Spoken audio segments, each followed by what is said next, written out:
intro is it? Come with me. Come with me, and you'll be in a world of pure imagination. Take a look, and you'll see into your imagination.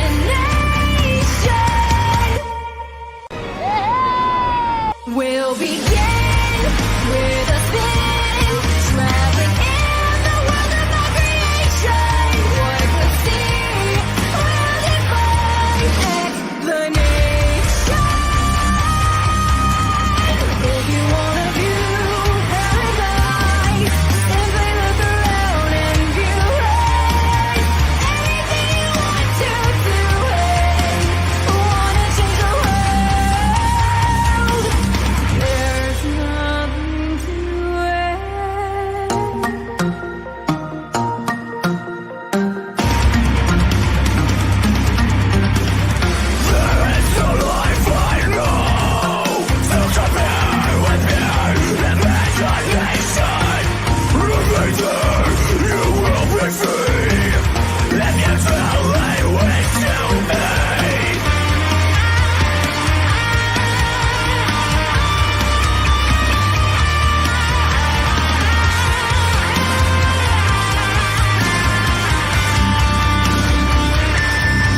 We'll begin with a spin, traveling in the world of our creation.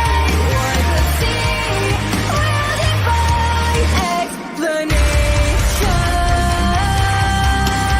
If you wanna view paradise, simply look around and view it.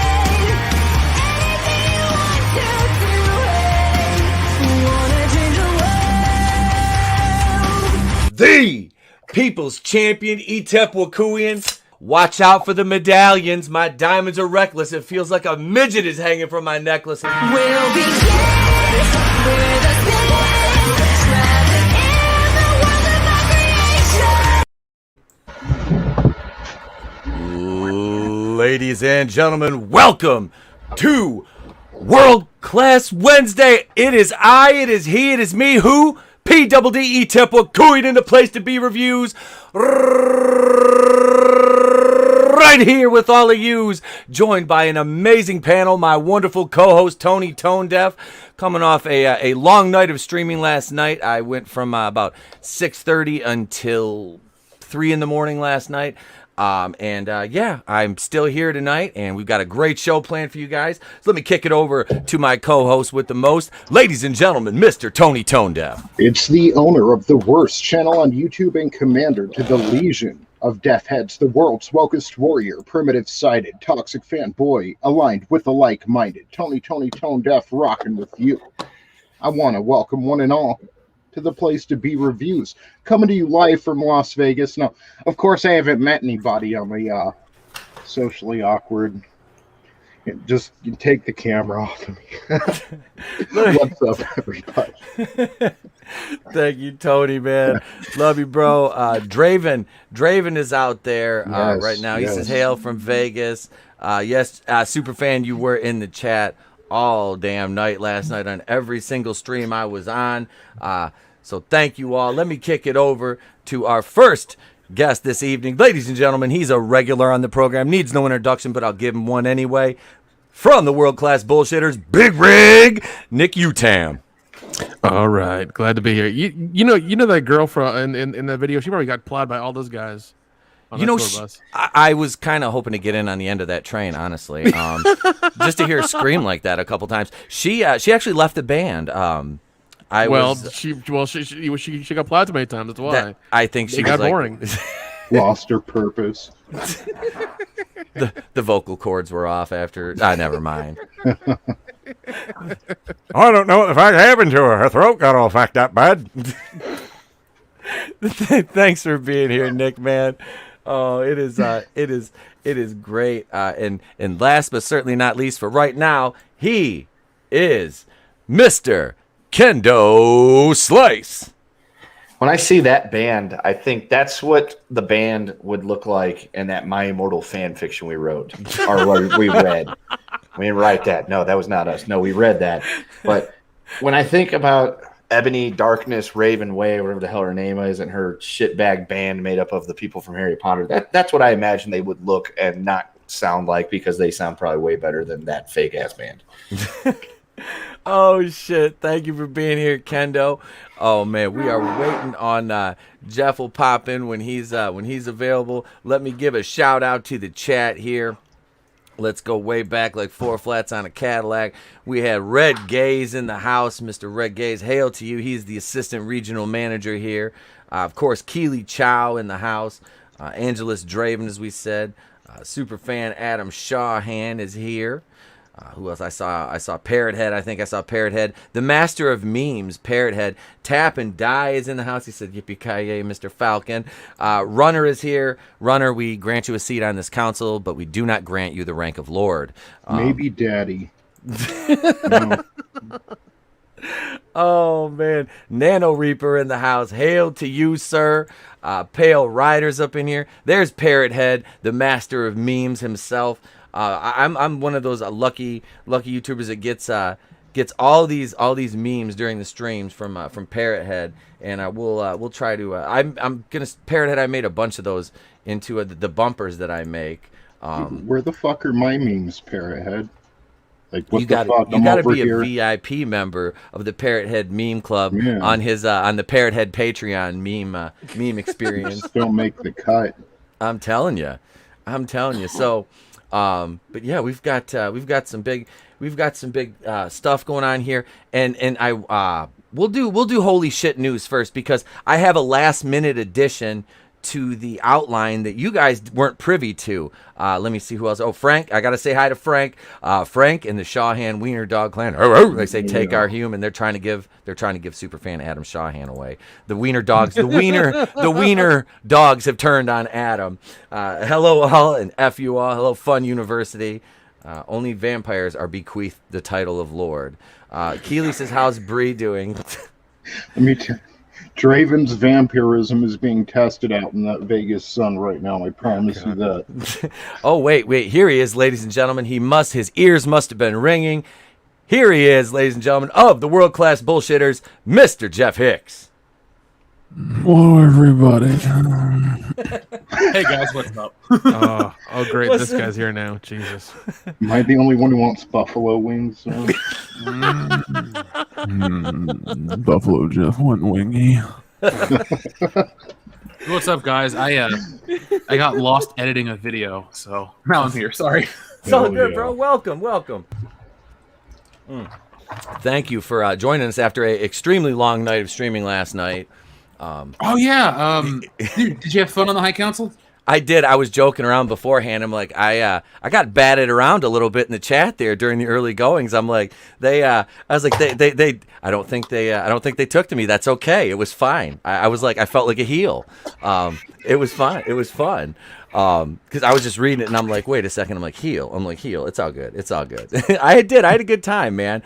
It was nice getting to, it was nice actually getting to talk to like Cecil. Cause he's somebody I've listened to for a while, you know, and, Literature Devil, I've never streamed with him before, but I've watched a bunch of his videos.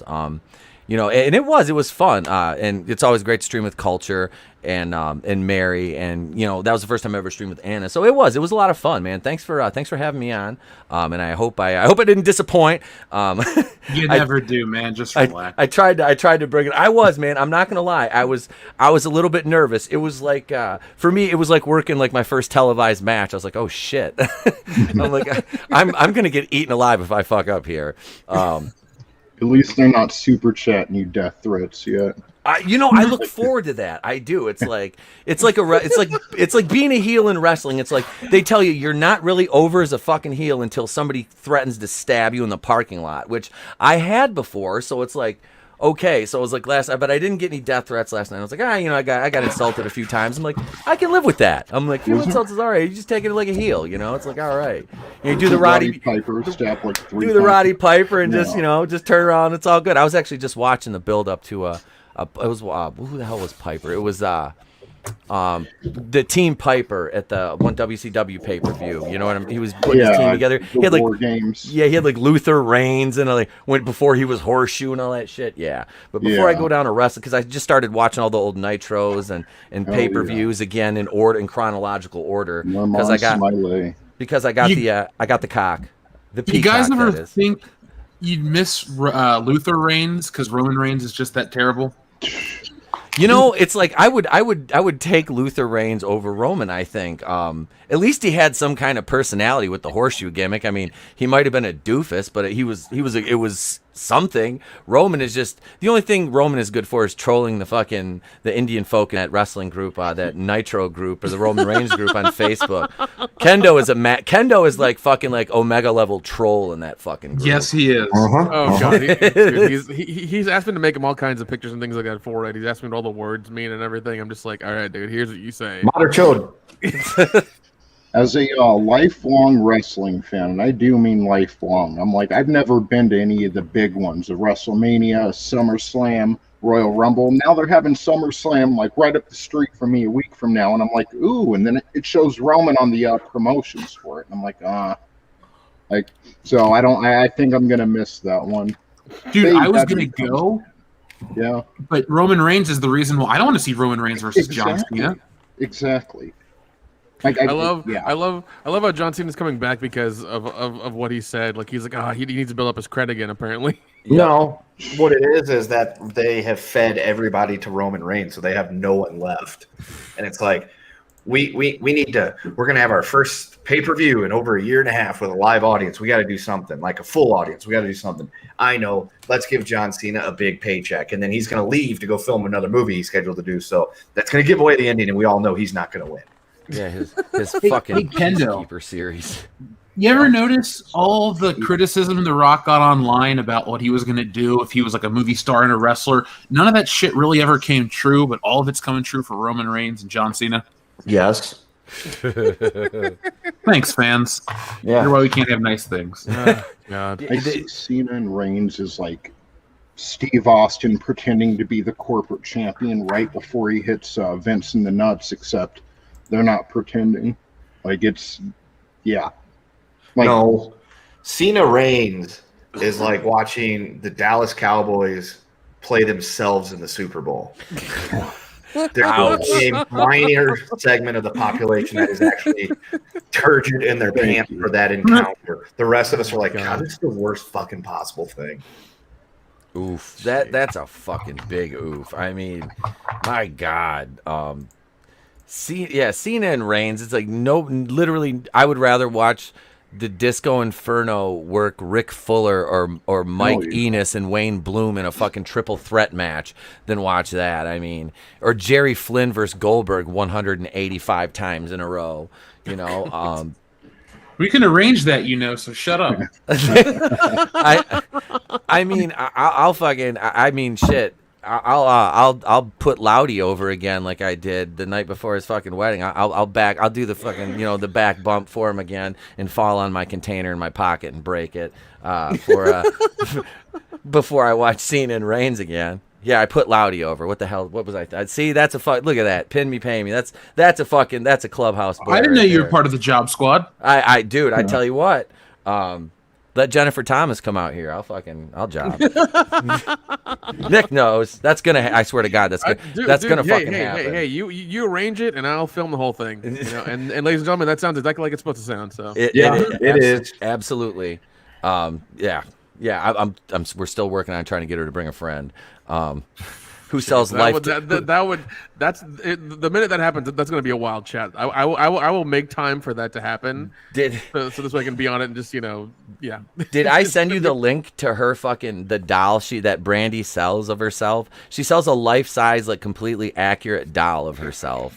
Like height, weight, proportions, everything. She was driving around in one of her Reels videos. She was driving around with it in her passenger seat. So what? She could get into the HOV lane? Hell yeah! Yeah, it was fucking hilarious, dude. Yeah, well, hey man, if here's the thing, she's popular enough for there to be a doll of her. That means something. That means someone's gonna pay some money for that. I think that's. Right? You would choose something in life when that happens.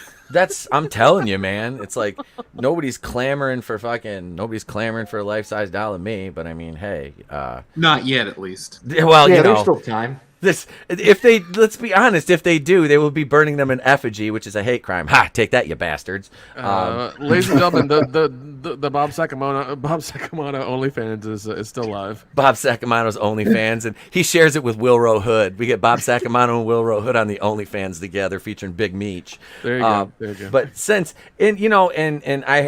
we're gonna go into this first segment here, and it seems apropos that Jeff, Nick, Kendo, we've broken bread together, we've shared drink together, we've shared wine and song together, as it were. So now I propose this, gentlemen, that we do take a trip together again, and we are going to go deep inside an old friend of ours.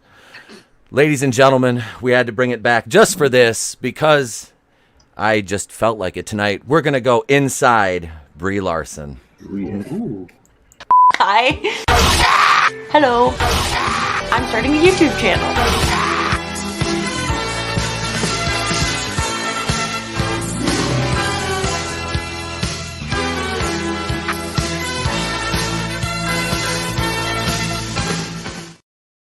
Here we are, ladies and gentlemen, people.com. Brie Larson teases a lot of really juicy things about Captain Marvel 2, The Marvels. It's so hard to say that with a straight face. It really is. Because this movie is going to be such a shit show. Oh my God. This is going to totally make up for all the bullshit during the fucking run up to the first movie. I swear to God. I'm like, it's going to be like Christmas because they're going to do the dual release with this. And they've already made it a team up movie, which means what? They don't trust her in her own sequel because they don't have the protection of Infinity War and Endgame. So this movie is exposed, like Brie Larson's feet were in that training video, and frankly, I'm still having fucking nightmares about her clothing moves. Oh, and her horrible form on her you those say squats. that I gotta live with her, okay? that Nick, it's your Basmati choice, porn. bro. You elected to do that one. Listen. I did it, and I'm complaining about it, and I'm taking the weekly allowance for it too. Okay. Well, give her some basmati bam bam, and you'll feel better. Yeah, we're all out of sympathy for you, bro. I got a vasectomy for a reason. Did she make you get it? No, I got it, so I don't have to pay child support. Nick, your living situation, bud. Hey, you have done that yourself. Correct. listen to Obi-Wan. He's wise. No sympathy. Yeah. I mean, fair enough. So it's kind of moist in here. I hope you wore a hair covering. I'm all right. Brie Larson teases a lot of juicy things about the Marvels. Brie Larson is suiting up for another turn as Cat Pan mediocre in the MCU. The Academy Award winner, blah, blah, blah. Gosh, so much going on. A lot of really juicy things happening that I cannot say a word about, Larson said. But boy, oh boy, it is good, and you're going to be very excited about it. Are we breaking the internet again? I think. Oh, this is great. She also raved about working with director Nia DaCosta. Isn't she doing that shite Candyman reboot? Yep. Oh, yep, Jesus. It's coming out here soon, and like it's funny because I know Fright Rags is like constantly advertising on all over social media, and I just don't like those posts. I'm just like, I don't care, man. I can't. I'm sorry. Oh, there's an effing second one. Osmosis. There's a new name. What's up, man? Hail Osmosis. Hey, what's up? He says that you just lost 20 subs. Thanks, Parrot Head. There is a second one, but let's make no mistake, the spotlight was full bore on Brie Larson for her first movie, and now they're kind of nudging it away. They're like, let's put Monica Rambeau in because Teyana Paris got that wagon, and and we'll throw that other little cosplay bitch in there because everybody's gonna make fun of her. That way, Brie'll just disappear into the background like she did in Kong Skull Island. Because look at, man, she was like supposed to be like one of the quote stars in that, and you forgot she was even in Kong Skull Island. He was like, you had John C. Reilly chewing the scenery, Samuel L. Jackson, Tom Hiddleston. She's surrounded by talent. So Yep. John Goodman. You didn't notice her. You know, it was just like she was just this little annoying set piece in the back that occasionally did something like throw a lighter and blow up a skull. I don't know. Or you know, took pictures because that was apparently her job. Yeah, she was a stunning and brave photographer. God. Let's see. So she's amazing. She's so cool and clear. Larson said to the Candyman director who signed on in August, becoming the first black woman to helm a Marvel film. Wow, that means it's going to be a great movie, right? Oh yeah, Right. It's like that's an immediate sign of quality right there. Yep. Can't we just put the automatic stamp of approval on there, or you're an ist or a phobe? Because that's there's a sign of woke tuval. There's woke approval. Bam. Right there's their built-in defense for the movie right there. Honestly, and that's going to be it. And here's. I mean, isn't she lovely? You know, it's like the Stevie. Isn't she lovely? The outfit in the porn parody looked better. I'm just saying. Did. Axel Braun did a much better job. Yeah. Let's see. The thing I love about her, she gave the best pitch. That's the thing I loved about it. Larson will revive her role. Blah blah blah. There's also joined by Imam Vellani as Miss Marvel, Kamala Khan. The bitch has got elephantitis. Yay! She's like, she's what? She's like diverse Reed Richards. Basically, she has like the kind. I mean, she's not as smart as Reed Richards, obviously. I don't think her character's supposed to be. She's the smartest ever, bro. Come on. Yeah, I thought that was Riri. Whoa! You can't say Riri anymore. Yeah. Damn it! There's a character named. Riri. It's a trap. It's a trap. Let's see. Samuel Jackson is in it, and Park Seo-joon in undisclosed roles. Okay, so yeah, it opened to 153 million, and second only to Black Panther's 202 million in 2018. Sure, it opened to 153 million. Yeah, how many tickets are they gonna have to buy for this one? Right. Yep. Do they? I doubt they're gonna do that again because they made the mistake the first time and made it look like this whole thing everybody had. Dude, they remember keep making Disney things posed over right and now. over. Well, no. We had we had people send us pictures of the theater of like Thursday, Friday, Saturday, and Sunday. And we kept retweeting them, and the theaters were either like a tenth full or they were just empty. Like they weren't even half full. It was just bad. Here's my question. By their logic, where were all the disadvantaged girls to see Black Widow? You know, like where was the big push for that? Doing dishes. Yeah. Damn it. They were burning pot roast in kitchens on Bespin. I mean the Red Room. It's even more of a reason to send him to Black Widow. The Black Widow factory. Pete, when we were hanging out at Lottie's wedding, did I tell you that I spoke with a doctor about Black Widow's end scene? No, you did not. So Jesse's dad is he went to Yale Medical. We'll throw it out there. So he's like a legit doctor, not some fly-by-night whatever. And this is for the internet people to shut up. But we explained the scene to him and all the shit she goes through. And he said that to break her nose like that would cause some plate to shift. Therefore, she would be leaking brain fluid out of her nose. Cool. So she would have to go to a hospital before anything. But he also says to block the pheromones, all she would need to do is stuff her nose up. That was it. That's what I would think too. Like I don't know why you had to sever the nerve in your head, like you said. Exactly. Yeah. So all I was trying to get at is that was the most overblown, stupid scene in any Marvel film. But we had to see how tough she is. Yeah. God We already damn know it. from the 20 some odd movies she was in. It's But fine. in case you've forgotten. When was the last I time forgot. you bumped your head and severed a nerve? I forgot that ass. Yes, I forgot that ass. I think Kendra. you're That's just what a I did. fucking hater. You're offended and intimidated by strong women, Nick. Well, Can't handle it. So what you're saying is she didn't have to smash her face? Well, that's not the case here. Oh, wait for it. So There it is. There it is. Wait, we got it. Wait, Grace, Grace, what were they driving? that's just a car. Can we get the song while we're at it? Oh, well, Is it the one I sent you? it's never a bad time for some Jefferson. You ready for some Starship? Let's do it. There we go. Kendo, take notes. Oh, dude. Like, he's Friday, while you were doing like wedding preparation stuff and you and Nick were on your little backpacking journey together, Pete and I just sat there just making fun of Grace Randolph for like 4 hours. We Oh did. my god! That's all we fucking did.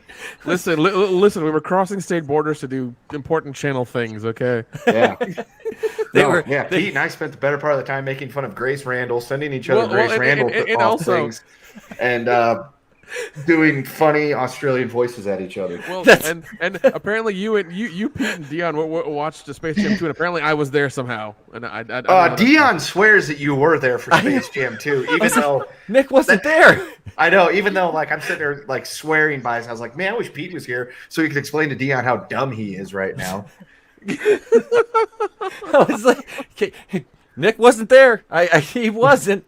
I literally listed off everybody that was in the room for Space Jam 2. And Dion's like, no, man, Nick was there. I was like, no, Nick was in a car with Jeff, Jesse, and Phil.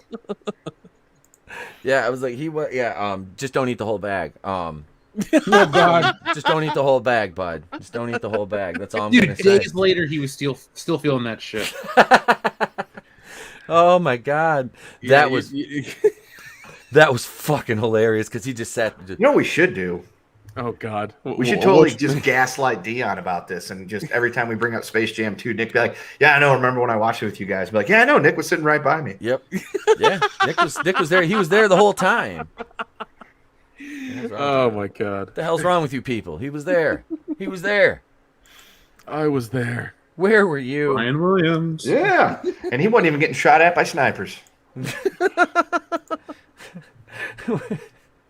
Hey, real quick before we jump into holy shit news, did you hear Chloe Bennett quit the Powerpuff Girls? Oh, good. Yep. That's I gained a little bit of respect back for her. It's like an article. I got a notification from Variety, and it's like, yep, she stepped down from one of the 3 leads in a live-action Powerpuff Girls.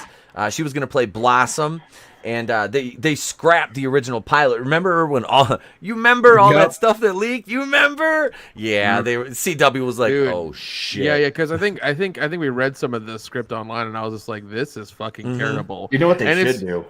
What should they do? They should go get Mayim Bialik to play Blossom now. Aha. Yeah. Meta with that stuff. May I mean, suggest? she's not hosting Jeopardy, bro. She's in the big leagues. Yeah, but they named a like permanent host, and it's not her. I know, she's the specials host. Michael Richards, your buddy. Michael Richards? The Michael Richards I'm thinking of? Kramer? Yeah. That's one. That's okay. That's who pops into my head. I'm like, wait, Michael Richards. Yeah, because I could only imagine what would happen if there was a contestant that was of a different ethnic background that got a question wrong. And his response to that, and that would be his last day on the job. That'd be his last day working on anything. They just hit this button.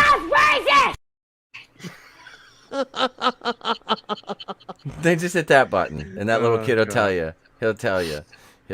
And then, but I mean, in whenever they play, no, we'll save that one for later. We'll save that one for later because it's time. It's time for holy shit news. So without further ado, let's do some holy shit news, shall we? Wait, are we doing holy shit news? Yeah, we're doing holy shit news. And now magically the bumper disappears on here. That's just see how fucking smart I am. I sympathize with you, man. This shit happens to me all the time. Yep, my bumper fucking disappeared for holy shit news. Well, that just fucked me. You are tearing me apart, Lisa! I don't know where it went, but here we go. We'll get into it right here, ladies and gents. The first story, we're over on thesmokinggun.com. A man asks a judge to toss Elmo confessions. Home inspector charged with indecent act with a doll. They say a picture's worth 1,000 words. This right here, Elmo's in trouble. Elmo's in trouble. Wait, He's about here to it is. get tickled in a way he didn't want to be. You know what? And then it's funny because we start the segment and I find it. Here it is. Fuck it. I'm going to play it right now before we get into this story. Holy shit! Are you thinking what I'm thinking? I don't know. Were you thinking, holy shit, a swordfish almost went through my head? Holy shit! Holy shit! And all the assholes want us to shit all over everything. Holy shit!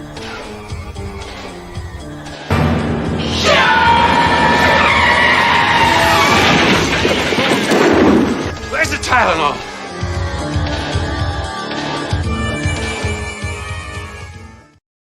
So the Elmo lover here. I mean, at least he was wearing his mask. At least he's two weeks. He wasn't spreading the beer bug. Thank God. Yeah. 2 weeks to flatten the curve, bud. 2 weeks to flatten the curve. All right. Let's be team players here. So he's in here. You look at him. Elmo is looking at him like Elmo's in danger. Like Elmo's getting dangerously close to the equator. Except for COVID. He's not in danger from COVID. The guy's wearing his mask. Oh, yeah. He didn't get COVID from taking a shot to the back of the throat, I'll tell you that, Elmo. God damn it, Elmo. Elmo swallowed. What the fuck, Elmo? What the fuck, Elmo? Oh, Jesus. Now this looks like... Doesn't this guy look like the fucking sinister minister? It's like Holy he used to shit. be in Family Ties, I think. He looks like the type of guy that would bang an Elmo doll. That's James Vander... the guy, the sinister minister from TNA. You remember who I'm talking about? The red Sandman. He's go, hey, red guy, that fucker. James Vandenberg. James Dude, Vandenberg. He looks like a younger Peter Stormare. His forehead is fucking like this guy. He looks like Peter Stormare if somebody hit him in the face with a stop sign, Nick. Fair enough. See, that's going to be you if you don't behave just like Elmo. Yeah. He's going to do some super spreading of a different sort. Yeah. Come here, I'll show you a super spreader. Let's see. Wait, Glenzer said he turned Elmo into a super spreader. Yeah. That freak thought the doll was called Diddle Me Elmo. Oof. Elmo don't like the bad touch. Elmo hates the cock. What, Elmo? Jesus. Jesus, Elmo, you fucking freak. What the hell? Unprogressive fuck. I mean, that's one way to try to get the Elmo to stop talking. Elmo grew up on the street, okay? Elmo knows what it's like to have to do things for a teeth. I touched Elmo. I hugged him, and I gave him Eskimo kisses, and that's just how I act. I approve this message. Thank you for coming to my TED Talk. Yeah. He's not a pervert. He's just Italian. Peter, just because you have a mustache doesn't mean you can speak Italian. Baba da boopy, baba da boopy, baba da boopy. But seriously, folks, this guy is this guy's a little off. So he was charged with forcing himself on a Tickle Me Elmo doll, and wants the judge to quash what police say are verbal and written confessions to the creepy crime, which allegedly occurred in the nursery of a Michigan residence. All right, I have a real quick question. How can an Elmo doll press charges? It's Sue Me Elmo. Oh, okay. Lawyer up, Elmo. Crime. Elmo's litigious. Hashtag me too. So this is the only time I'll ever side with a furry. I mean, the rest of the time it's like open season on him. You're just like pull. What? Anyway, but seriously, lawyers for Kevin Van Loven. Oh, shut the fuck up. That's Nick Lovin's uncle. Kevin. Are we being trolled here? That is whole no. That's real. That's what it is. Kevin Van Loven. Oh my Kevin God. Van That's Loven. Wonderful. That's wonderful. Oh, okay. So it's spelled Dutch, so it's like Van Leuven. So Van Leuven. Kevin It's Van Van Leuven. Leuven, yeah. Van Leuven. Ja, I Van the animal Leuven. too. Van Leuven, the Elmo, Spunde, Did Burschki, you give him the Dutch rudder?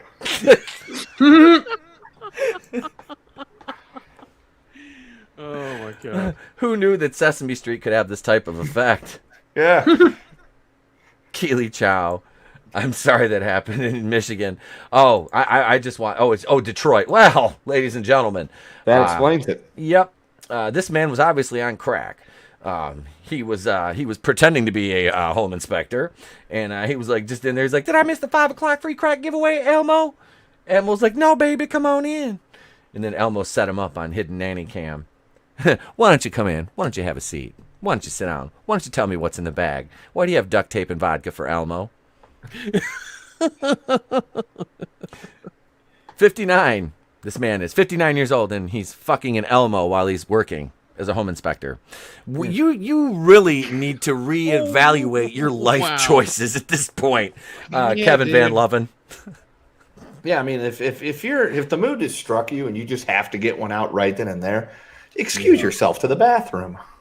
Right. Exactly. Like, I want to know what happened the minutes leading up to this. Yeah, it's like, how turned on does he get by the bureaucratic, fist that he gets to wield? Listen. He inspects houses all day, man. He's around a lot of wood. Okay. Which you would think he would have a irregular attraction to Brie Larson at that point. Yeah, he's exceptionally turned on by cedar tone. He wasn't wearing socks. Oh my God, are those 2x4s pressure treated? Oh, you got an Elmo now? Remember to have your Elmo spayed or neutered. Sesame Victims Unit. Dun dun dun dun Oh my dun. God. Damn it! I'd watch Starring that. Mariska Hargitay. Jane Mansfield's daughter. Boy, that Jane Mansfield had some large breasts. Yeah.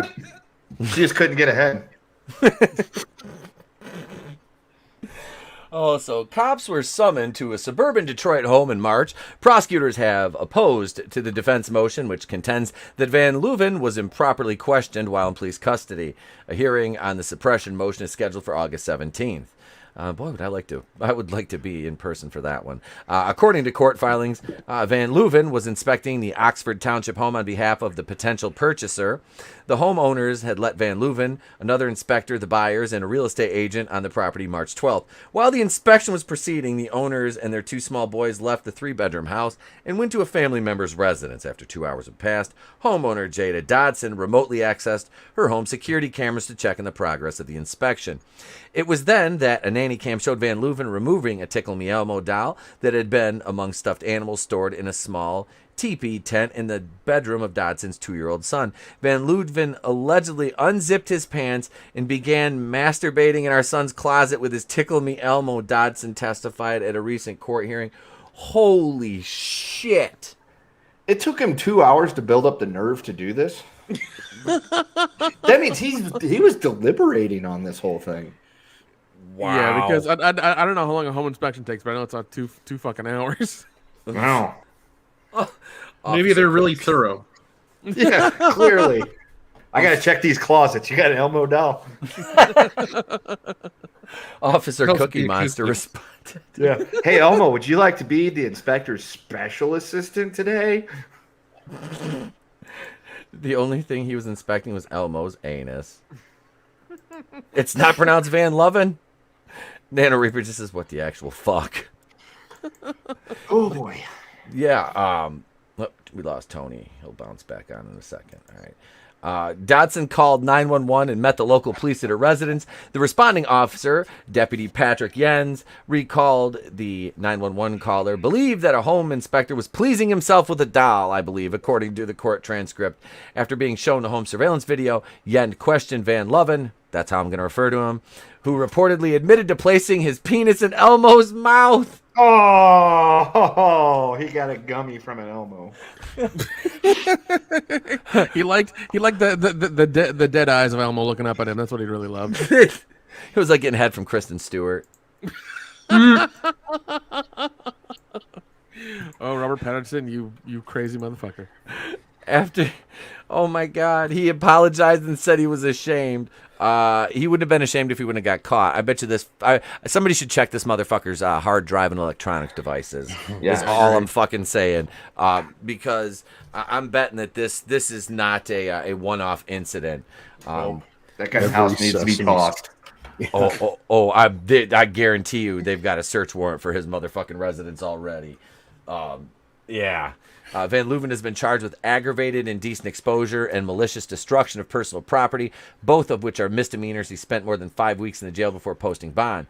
Picture below, the ranch where Elmo was allegedly violated was sold a month later after Van Leuven's arrest for $230,000. Dodson and her family have relocated to Springfield, Missouri. That sold for $230,000. What a You know, piece they of said the junk. housing market is up. Dude, I'm telling you. Yeah, it's up everywhere. It's pretty crazy. Yeah, they It's told the me I could house sell that mine Elmo for built. the house that Elmo built. Elmo loves us. Dude, I think we're burying a little bit of the story there. He spent 5 weeks in jail before posting bond. Yeah. The question is, how did those 5 weeks go when they're like, so what'd you do? Oh, a couple of misdemeanors. And then like a week later, dude, you just did a misdemeanor. Why are you still here? Yep. I wonder if he got tickled in jail. Oh, I'm guessing once the other denizens found out what he was incarcerated for, I'm sure he probably took a couple beatings in there, because the gentlemen inside there don't, although they are criminals, some of them very violent, they don't take kindly to people who do things that hurt children, which is why I'm all in favor of people like that being put in general population, and just let nature work itself out. It's like a gladiatorial thing, Yep.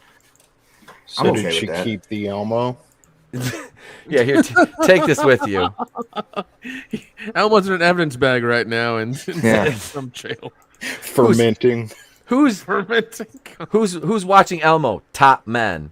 Top men. Can you imagine being the lab technician where they're like, hey, we need you to get us a DNA sample off something? Yeah, sure. What is it? And they hand him a fucking Elmo doll. When you're like, huh. I can't fingerprint this. No. We need a semen sample from this. Oh, See that little okay. tear? I suddenly have to go to lunch right now. Let And by lunch, that means I'm going to smoke half a pack of Luckies and drink a 6-pack. I will be back. let the assistant Emmy handle this one. I'm not doing this. I'm not doing it. Intern. Yeah. Let's see. Wait. Let's hope he never donated any stuffed animals to Toy for Tots. Oh my gosh. Osmosis. He took the Elmo. Ooh. Hold that L. Elmo wasn't the only person that got violated. Womp womp. Oh, so here we are. Story number 2. Prison for drunken Oregon motorist who set new blood alcohol content record. Now, when you think record-breaking performances, you think of, Kobe putting up 81. Before that, was it Kareem that hit 100? Or was it Wilt? I'm sorry. I was Wilt. It was Wilt. Wilt still hit 101 game. Things like that. Al Bundy, 5 touchdowns. Polk High. 4. Well, I thought it was 5, wasn't it? 4 touchdowns in the city 4. championship game. Come on now. So 4 touchdowns for Al Bundy. Don't let this distract you from that fact. But anyway, so this motorist set a new record. Wow. He should be dead. Wow. Holy shit. .778, ladies and gentlemen. And he was alive? More alcohol is in his bloodstream than plasma. That's a bad thing. Fuck. Like, that liver was tapping out like fucking Chris Benoit's family. Dude, that liver was pickled, man. You could take it out and eat it probably. Jeez. Oh my god. Oh wow. Jimmy Uso, take note. Okay, so here we are. Drunken Oregon motors whose blood alcohol level was measured at more than 9 times the legal limit. Apparently, a U.S. record, which I would have thought would have belonged to a Duke lacrosse team, has been sentenced to 13 months in prison for his inebriated antics, according to court records. Nathan Danzuka, 28, recently pleaded guilty to DUI, reckless driving, and fleeing charges in connection with a hit-and-run accident and subsequent police chase, because why not, in February in Madras, a city 125 miles southeast of Portland. Danzuka was arrested after crashing his Ford Explorer into a concrete barrier. Police reported finding several alcoholic beverage containers inside the SUV. Danzuka was subsequently transported to a local hospital where a blood sample showed that his blood alcohol level was a staggering .778, more than 9 times the legal .08 limit. At the time of his arrest, Danzuka was driving on a suspended license due to a prior drunk driving conviction. Wow. Dude, how do you even function enough at that point to get in a car and actually drive it? I mean, clearly he didn't drive it well because he hit a barrier. But it's the same way you do to get to Carcany Hall, man. Practice. Yeah, but still, man, that's a very fucking high BAC. And also, like, he's fucking Mexican. Right? Easy. What? He is. Listen, Vatos Locos. He got behind the wheel. He started that bitch up and he was like, Fuck that puto! And he fucking took the fuck off. He's like, no more locked doors, Holmes. Look what he's doing to your dog. It's say, Oh, God. I got that money in the hydraulic pump in the back. I'm fucking out of here, Holmes. He was gone. This motherfucker was out like Fields and high top fades. He's like, nope. I feel like, this is like, okay, when Infinity War broke the record for most money a movie's made, whatever, and it had Lucasfilm tweeted out them handing the lightsaber to Iron Man. I feel like the Irish should be doing it to this dude. Like just a bottle of Jameson. It's yours, bro. Oh my God.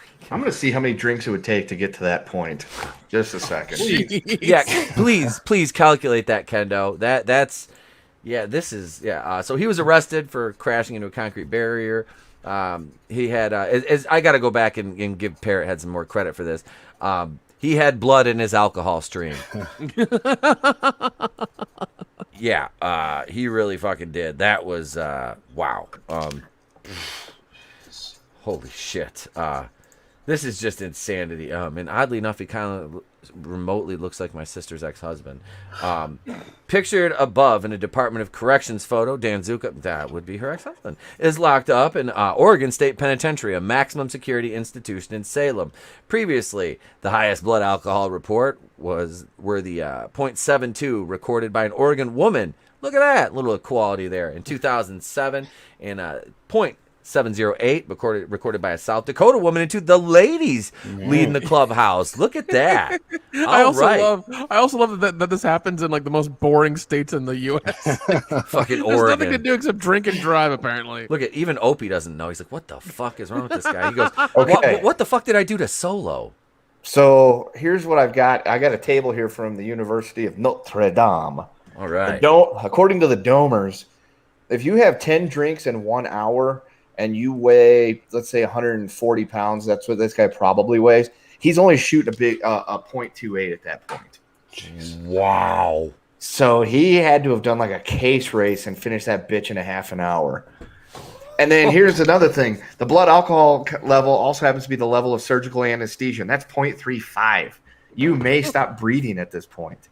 What the fuck? How is he alive? He must have he must have been doing cocaine or something as well. Like he must Can have we had interview fucking this upper- guy? Right? Yeah. Because according to this, I mean, at .25, all mental, physical, and sensory functions are severely impaired. I know, I've been there. You're emotionally numb. Then there's an increased risk of asphyxiation from choking on vomit and of seriously injuring yourself by falling or other accidents. When you hit .30, you're in a stupor. You have little comprehension of where you are. I know, I've been there. You may suddenly pass out at this point and be difficult to awaken. That part I've never gotten to. Nick, were you at .3 the night you slept through the fire alarm? I think so. Yeah, so at .20, you may need help to stand up or even walk. So was he like butt chugging this stuff? Was he like taking like straight like Everclear, just pouring it up his ass? Actually, that might make sense because the absorption rate and that's how you get the higher blood alcohol level immediately. Yeah, that might be a way. Yeah, because it's like how I can't even. I'm trying to find a BAC calculator so I can see exactly how many drinks would need to give you that .778. Because I mean, that's an amazing OPS as well too if he's playing baseball. Oh, dude, this guy is. You know that movie I Am Legend? I think it should have been about him. Like this is how superheroes are made. Right. I mean, this is proof that you can come to this country and you can make anything yourself. I mean, you can become a fucking doctor, an architect. You can go to the fucking moon. You can, play professional sports. You can, invent a fucking breakthrough cure. You can set blood alcohol level fucking records in Oregon. I mean, Okay, here we go. I got it. Oh God. So let's say this guy weighs 155 pounds. Okay. And a regular 12-ounce can of beer, 5% ABV. Okay, nothing fancy here. And 1 hour to get the 0.78, he would have to drink 29 beers. And it would take him around 52 hours to reach a 0% BAC, and it has a high possibility of death. Yeah. He's like, I'd like to prove that theory wrong. Let's say he did 10 shots of, your average tequila, because it seems that he has that lean. 10 shots in 1 hour would only give him a 0.28. Jesus. If he did 20 shots in that 1 hour, he'd be hitting a 0.59. So he had to have done, let's see if he, let's do it even 24. Nope, still at 0.71. So let's go to 26. Yeah, 0.77. So he had to have done 26 tequila shots in the course of 1 hour. So he drank like half a bottle of tequila or something. Okay, let's say he drank one whole bottle of tequila. He'd only be at 0.43 if he did it in 1 hour. What? Well, let's go ahead and give him the higher gravity tequila. Let's say he's hitting a 50% ABV tequila, so he's got 100 proof here. In 1 hour, if he drank the whole thing, he would be at 0.55, and he still has a high possibility of death. Shit, man. Oh my God. Wow. Let's go up even higher. If, say, he's doing a 60, now he's drinking 120 proof. He's got himself some of that really fancy rum. He's batting a 0.66 in 1 hour if he drinks that. Oh my so he'd have God. to drink a little over a bottle of that. And yes, it's still, it keeps popping up. Very high possibility of death. And that's at 155 pounds. I mean, let's say he weighs 200 pounds and he drank a bottle of 120 proof. He's still at 0.51 and a high possibility of death. So that's... I'm not sure how this happens. Yeah, we've got. Yeah, we're gonna have to send this. Apparently, a legend has been born, and we were able to see that in our lifetime. So yeah. All right, Jesus, dude, this is. Yeah, we've established a new baseline for a human being being able to function with no blood and all alcohol in their system. It's a Festivus miracle.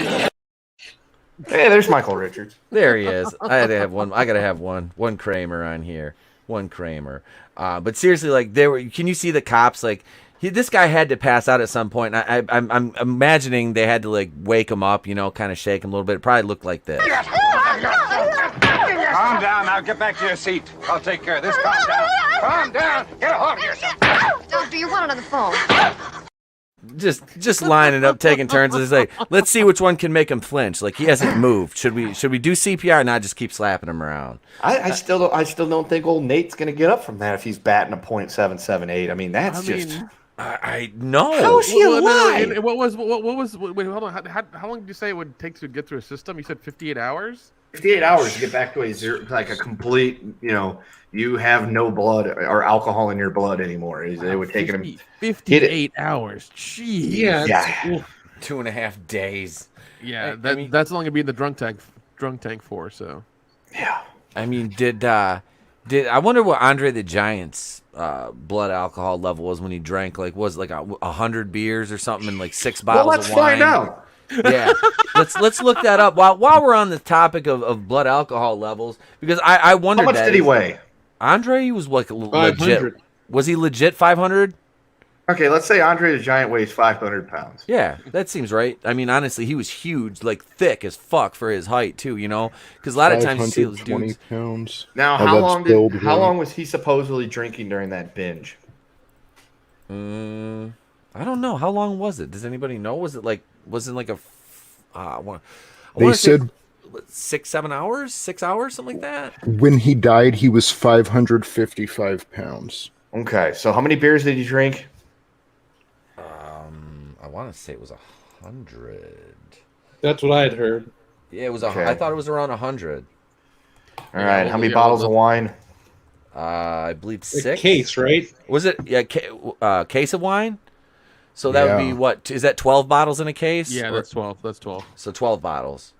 All right, so he had 12 bottles of wine and 100 beers over the course of 6 hours, and he weighs 500 pounds. His BAC is 1.29.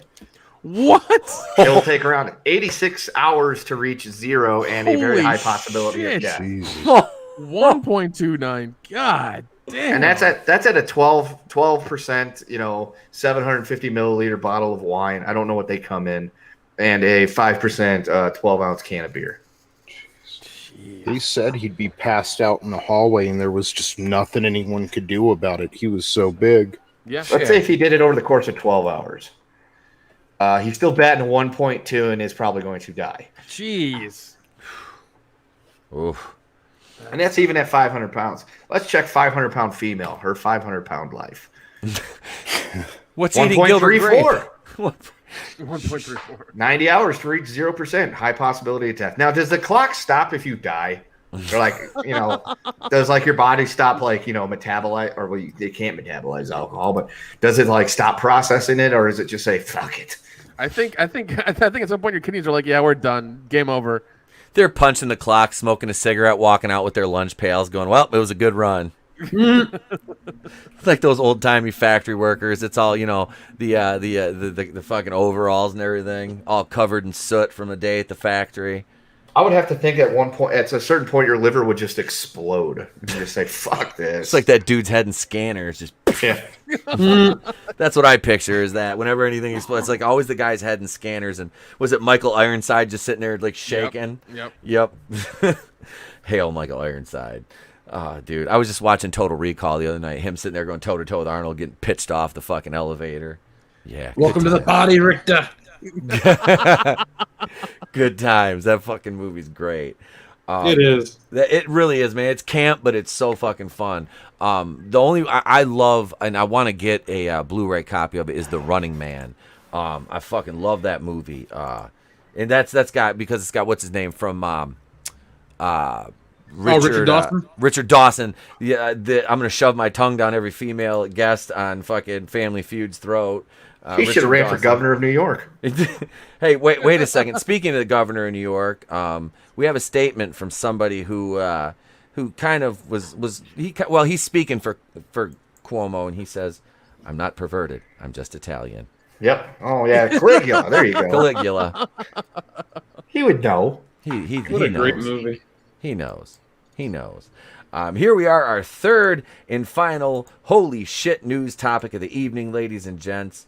This is a McNugget of a story right here. Worker busted for McTattooing of juvenile. Cops, McDonald's employee inked minor inside restaurant. Well, you could have done worse. There's just you just. I gotta give it over to J.K. Simmons for this one because I got nothing.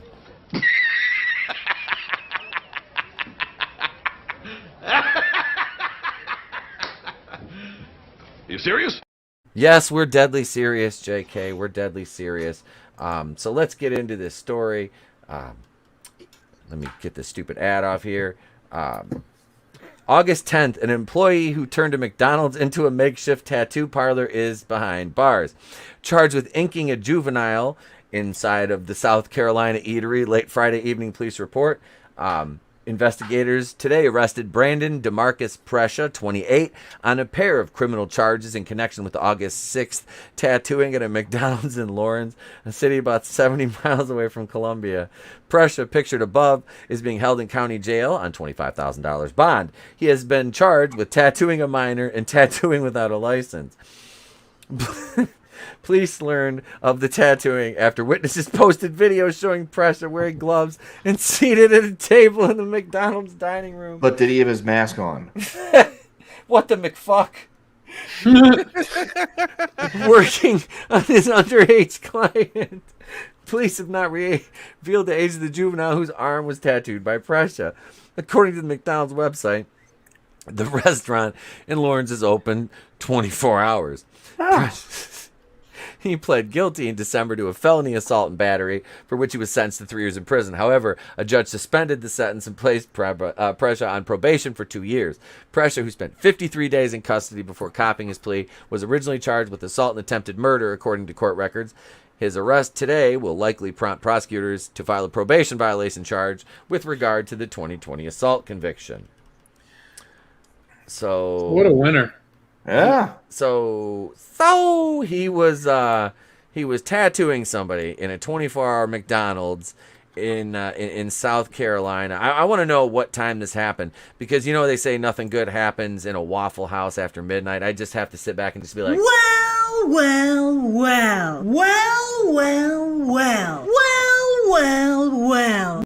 I got 37 more seconds of that. She has dead eyes, like a doll's eyes. I know. I hate her so much. I'm attracted to her. I'm like George Costanza. I don't know. I don't know what it is. But seriously, this is. I want to know why my local McDonald's hasn't started hosting amateur tattoo hour. Yeah, I'm a little upset myself. I was looking to get some ink, and if I had a aspiring local tattoo artist, I'd be like, you know what? Why don't you go ahead and just put some ink on me, bud? Just do your best, and well, damn, to hell with the rest. As long as you tried, right? Because that's what we look for. Well, I mean, like, how much did this kid pay him, or like how much cash did he give him to be like, all right, tattoo me now? Like I want to know what the exchange was. Also, how old is the kid he tattooed? Was he like a 16 or 17-year-old kid? That's also another thing. It's like, was the kid like 16 or 17 and he looked 18? He looked older? Well, I'm not trying to make any excuses for this dude at all, but I used to, work in a fast food place, and you start working at, 15, 16 years old. I was just curious. Yep. I don't know. They never gave an age of the kid. Let's see. I wonder if they don't even have a link to the report in here. A lot of times they can, they'll put a link to the original report. This one, it probably doesn't have it because it's a minor. I'm imagining. Fair enough. That's what's. So we can assume he's under 18 years old. Yeah, I started working at McDonald's when I was like 16. I worked there for I think 3 weeks. But yeah, I was never like walked up to some cat in the dining room like, hey bro, just sat down. I'm like, fucking tattoo me. What's this week's Happy Meal toy? An ankle butterfly or one teardrop tattoo? McLovin I'm tattoos. Loving it. Dan Zuka gonna stop by McDonald's for a Big Mac and a 778 tattoo. Clone Geeks says, how dare you insult the good name of Waffle House? Damn it. Tattoo grimace on them buggies. Yeesh. What do we got? When it came to the kid, he was loving it. Ba-da-ba-ba-ba. Mick Tattoo, says Parrot Head. Oh, shit. That is, yeah, so that was holy shit news, ladies and gentlemen. Let's see here what we got on tap next. We're going to talk about, what do we have? We're going to talk some Venom 3 in the works already, because apparently the studio loved Venom 2. From some pre-screenings, but before we do all of that, I have a new bumper courtesy of Tony Tone Deaf. But you know what? We're going to save that for the second one because there's some new people in the chat, and if you haven't seen this brilliant sketch put together, this animation by my buddy Tony Tone Deaf, my brother, my co-host, we're going to play it for you right now. Ladies and gentlemen, Disney's newest attraction coming soon to a Disney park near you. The Clown World Review presents to you Wakanda Land.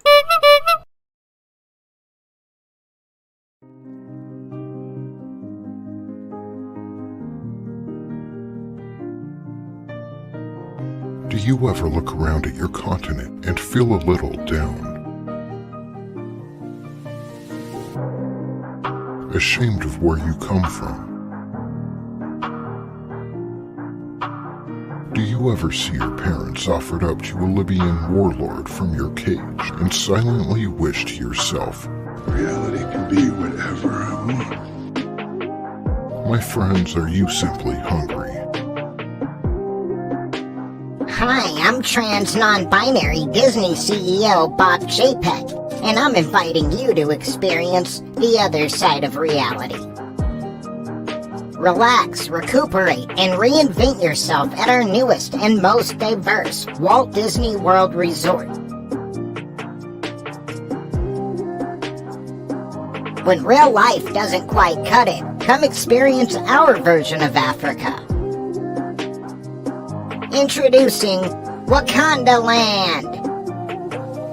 Book your reservation at Wakanda Land today and get a free 30-day trial to Lucasfilm writer Leslie Headland's new dating app, Wine and Dynasty. It's a sure thing every time. Available for download through the App Store or Google Play.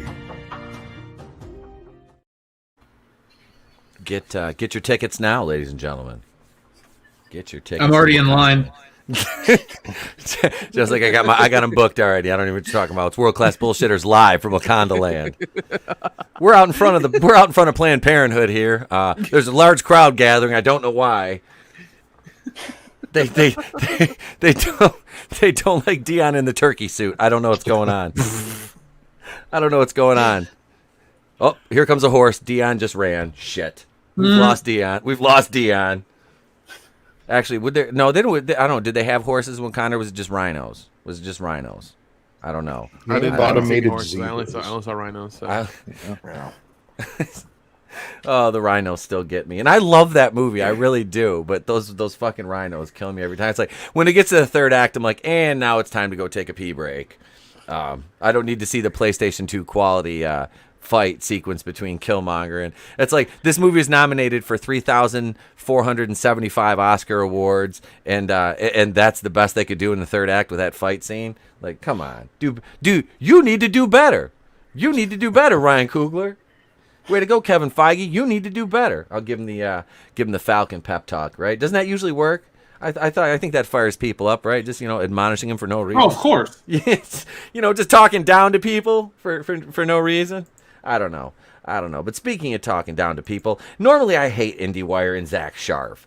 This guy is like if I had to correlate him to like on a scale of masculinity, and I say this as somebody who's very secure in my masculinity, this guy is like, I don't know. I think I would say at this point, Ellen Page is more of a man than him. Ouch. I mean, let's be honest. This guy is more bitch made. I don't know. Then God, Also, once again, this is fucking IndieWire. It's IndieWire. Reporting about Venom 3, a mainstream movie. Like, what the fuck are you doing, IndieWire? Stay in your goddamn lane. Oh, dude, the IndieWire, I follow their page on Facebook just so I can have fun in the comment sections because people hate me because I'm not woke, and apparently that's like a prerequisite in IndieWire comment sections. So yeah, I get that's a lot of like my Facebook jail sentences have been out of IndieWire comment sections, unfortunately, but it's fun. Tom Hardy already plans Venom 3 because studio very pleased with Let There Be Carnage. And yes, Hardy wants Venom to face off against Spider-Man at some point. This came out this morning at 9 a.m. I know Venom was a mixed bag, and a lot of people, purists, because there was no Spider-Man. I really liked Venom, but I don't have that huge pre-existing knowledge of the comics coming into it. I enjoyed the movie for what it was. Was it great? No. Did I enjoy it more than most of the Marvel movies? Yes, I did. Not out of spite, just because I was like, ooh, this Venom is way better than Eric Foreman Venom, which, I mean, that was the bar was set low.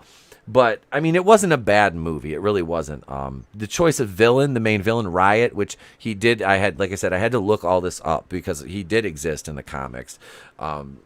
So it was like, okay, he was actually, and now you have Carnage, and it's like, how can you do Carnage without, this storyline without Spider-Man? Do you guys think the chance with Disney moving the way they are and Sony still having the rights sharing agreement with Disney, that there's a chance they pull Tom Holland into their Venomverse? Because that's a lot of the rumblings now I'm seeing. Well, Pete, I'm glad you brought this up. I think I'm going to make a video on this topic. I think the Spider-Man fans are setting themselves up for disappointment. Mm-hmm. Because everyone thinks there's this big Spider-Man crossover coming with the next movie, and they think there's all these, like, Spider-Verse live-action things happening. Mm-hmm. And I don't think any of that's going to happen. I want to be wrong, but I think we're just going to get a lot of Tom Holland in the Marvel-style movies. I don't think we're going to get him in these other ones because they're making money without him. Yeah. I'm I'm looking forward to this movie because I think, and I saw and I watched a lot of people's trailer reactions. A lot of the the YouTubers I subscribe to, and they did their reactions to the trailer, and a lot of varying reactions and responses to it based on the looks and things. I really liked how they changed Cletus Cassidy's character design because Woody Harrelson plays a phenomenal psychopath. I mean, natural born killers. Yeah. He's Woody Harrelson is a underrated actor, I think. He's a way better actor than people give him credit for because of some of the roles he's taken, I think. He was one of the good things in Solo, honestly. One of the very few bright spots for me was Woody Harrelson. Just I like Woody, giggity. But no, I think this movie has potential. I really do. I like the aesthetic of it. I just hope they don't go too. I don't want to see it get too campy. You know what I mean? To where it's it gets kind of cringe. But I hope they can kind of keep in line with the first one because the first one did have a few moments. But for the by and large, I thought it was a decent movie. I want to see this movie, even though I haven't seen the first one. You still haven't seen the first one? No, because I love Spider-Man, so I kind of skipped it. But I've heard nothing but great things, so I'm willing to give it a shot. It's a lot of fun. I watched it when it came out. I was very happy with it. It was a good time. Part 2, from what I've seen for the trailer, looks just as good, and I will definitely make an effort to check it out because I like the first one, man. So I mean, hopefully the second one's good too. I guess I should watch the first one as well.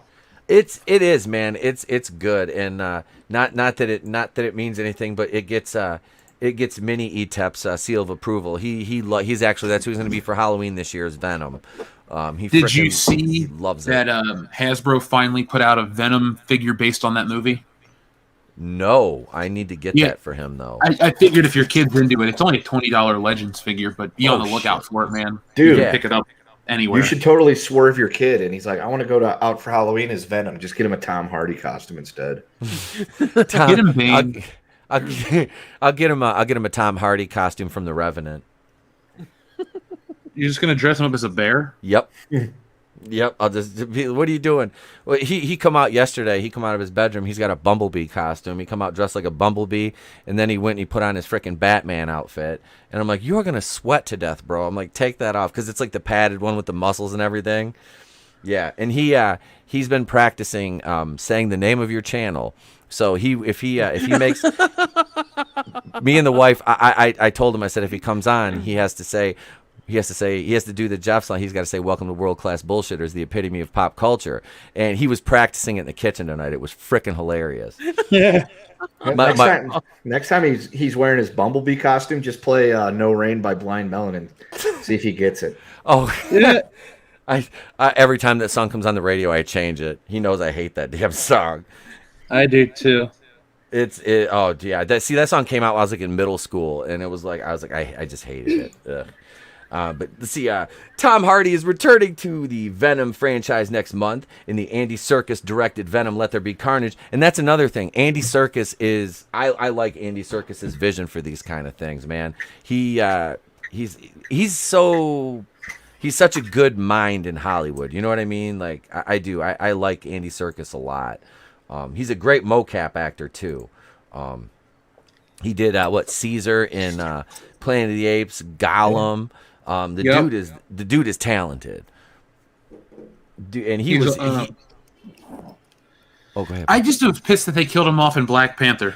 I thought he was the best villain. Oh, no. I was just going to say that. I was just going to say that. He was wasted in that movie, literally and figuratively. Yeah, because I mean, he was very menacing. Like when he got to the club and he had his arm blaster and things like that. He was a really menacing character, and I was hoping we'd get to see all of him and more of him do stuff like that, and it just didn't happen. I was like, really? Okay.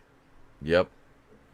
That's I was so let down when they killed him. Like, why would you kill him? I was like, this dude has been running from the Wakandans for 30 years, and all of a sudden he just gets killed. I'm like, come on, treat the character with a little more damn respect, I was like, oh, subversion, I don't know. It was bad. It was a bad decision to kill him off though, because he was a damn good villain, and he fit into the overarching theme too. That was the thing, But Marvel has a problem with that, with their villains. They do. They have more. Well, let's be honest, they have more problems than just that. But which is why I look forward to this movie so much more. And it's like, yeah, I said that in the MCU group on Facebook. I was kind of breaking into a little talk about that last night, but I just never went anywhere with it because I got sidetracked like usual. But that group is so funny, like, and I've said it in there 100 times. I'm like, so this, and it's because I always get trashed when I'll say anything negative. You know, I'll say positive things that I like about them, but if there's something negative and I point it out, it's like, you're just a hater. I'm like, no, you can't call everybody that dislikes something about a movie that's legitimate criticism a hater. I was like, that means you're a sycophant and you live in an echo chamber. That means there's no difference of opinion. So why is that fun? Who enjoys that? You know, and then it's like, oh, you're just a man babe. It's like, Jesus Christ. Like, okay, I'm just gonna remove myself from this post. You know what I mean? It's just like, holy shit. Like, you can't even take any criticism of a fucking fictional property that you have no financial stake in. You know what I mean? Yeah, I mean, that doesn't make you a fan. Mm-hmm. Yeah, just insulting other people for their opinions doesn't make you a fan. Exactly. But this is Andy Serkis's first. Like, he's directing. This is the first time he's directed something big. Okay. So, yeah, this is So we'll see. We'll see how this goes. Like Freddy Krueger said, "Welcome to prime time, bitch." Yeah. Also, it looks like Tom Hardy helped in the story in this one. So. All right. Yeah. We'll see. Once again, see how this goes. Because like last time there were 1, 2, 3 writers on it, and this time there are only 2. So. Okay. I like that though. I like the less cook spoils the soup, man. You know what I mean? Well, let's hope we get a good product out of it. So, it did okay. Oh, sorry. Go ahead, Tony. Go ahead. No, I was just gonna say I enjoyed the first Venom more than I thought I was going to, but I haven't found it very rewatchable. Like, I like to sit back and rewatch movies, and I've had a hard time, sitting back. So I'm hoping, I don't know. I'm hoping maybe this one will have a bit better rewatchability for me. Because I don't know, that's a huge thing for me in movies. I like to go back and rewatch them and find things I missed. And I don't know, that first one, I saw it once and I feel like I saw everything I needed to see. That I've seen it probably about a half dozen times, honestly. I thought I like I said, but I really liked it though. And if the kid, he loves it. Plus, he just likes the freaking Venom song by Eminem. I have to listen to that in my truck all the time. Pulling to school, bumping that and stuff. I'm like, I always tell him because he puts it on YouTube. I'll give him the phone and he's in the back seat and he knows how to use the voice thing. So he goes on there and he'll be like, Venom theme song clean. And you'll get the edited version for him, because I know right away because the song starts out and it's like, he just says, what the hell does it say right in the beginning? It just says like pissed off or something like right in the beginning. I'm like, if it says that, I know it's not edited. I'm like, all right, bud, change it. And he's usually pretty good with it. So let's see. Glinzer says Claw was treated almost as badly as the Mandarin. Oof, yeah, that's oof. Oh, that hurts. And I say that as somebody who can actually find some positives to glean from Iron Man 3. Just his redemption arc and how he dealt with PTSD. I like that aspect of the story. But I didn't like the Mandarin and all that. That just was... Wait, tell him how Trey found that. Oh, Jesus Christ. Yeah, Trey was showing us all the Cat Cena videos on YouTube when Superfan was at my house. When Adam came up. Trey's like, he was on YouTube in the living room going, look, and he's all those fucking Cat Cena videos with cats attacking people. It's like, all right, but oh yeah, he watched those for like 2 days straight. He was fucking, he still runs around the house doing, the prank phone call, the John Cena prank phone call. Cause he listened, he found that in a video. So I played the whole thing for him. So we take turns, we'll mess around. Like when he stays at my mom's house, I'll call there and I'll be like, Mom, just put Trey on. And I'd be like, Trey, are you ready? He goes, for what? I'm like, for John Cena. And he gets a kick out of it, dude. So he does it to me now. When him and the wife leave, he'll call me sometimes and he'll be like, Dad, are you ready? I'm like, for what? And I'm like, this is the only time it's acceptable to put John Cena over, son. I just want you to know that. we never put that cocksucker over. Never. Fuck that guy. We never put him over. Not John China. No. I tried calling him that the other day, and the wife's like, stop. I'm like, what? I'm like, I got to explain to him. He's got to know. He's got to know he's John China. No, but seriously, let's see. So Tom Hardy, they're already thinking about the third movie. He said he confirmed he's already planning a third Venom movie. The actor was more involved in the writing process for Venom Let There Be Carnage and even earned his first story by credit alongside screenwriter Kelly Marcel. I'm thinking about the third movie as well because I think you need to write that at the same time, Hardy said. A third won't be greenlit until the second is successful, but the studio was really, really pleased with number 2. Number 2. Could a third movie find Hardy's Venom facing off against Spider-Man? The superhero is currently played by Tom Hardy in the MCU, thanks to a pact between Disney and Sony, so rights issues will have to be squared away before that can happen. Whether or not Holland and Hardy come face-to-face in a potential Venom 3 remains to be seen, but Hardy hopes it can happen at some point down the road. All right, so you guys are of the school of thought that this is, I don't believe it'll happen in this one. I don't even think you'll get like a post-credit scene out of Tom Holland in this. What say the panel though? I mean, I think if the Marvel movies start really like shitting the bed hard, they might attempt it. But we'll see if that's the case or not. And I think if they really want the money and they want to really get the $1 billion movie they got a few years ago, then they might try. But we'll see what happens with the newer movies because there's not any traction on any of the new stuff. Nobody really cares about it. So. Yeah, this is because you look at the box office of these movies that are coming out now, and it's like, well, shit, Black Widow is still, I think, in the red as far as their box office. Venom 1 made $856,085,151 worldwide back in 2018. I don't think you'll touch that now. But I mean, if they could, I don't know what the budget is on the new one. But I mean, you they're gonna green light the third one. I mean, it'll happen. Yeah.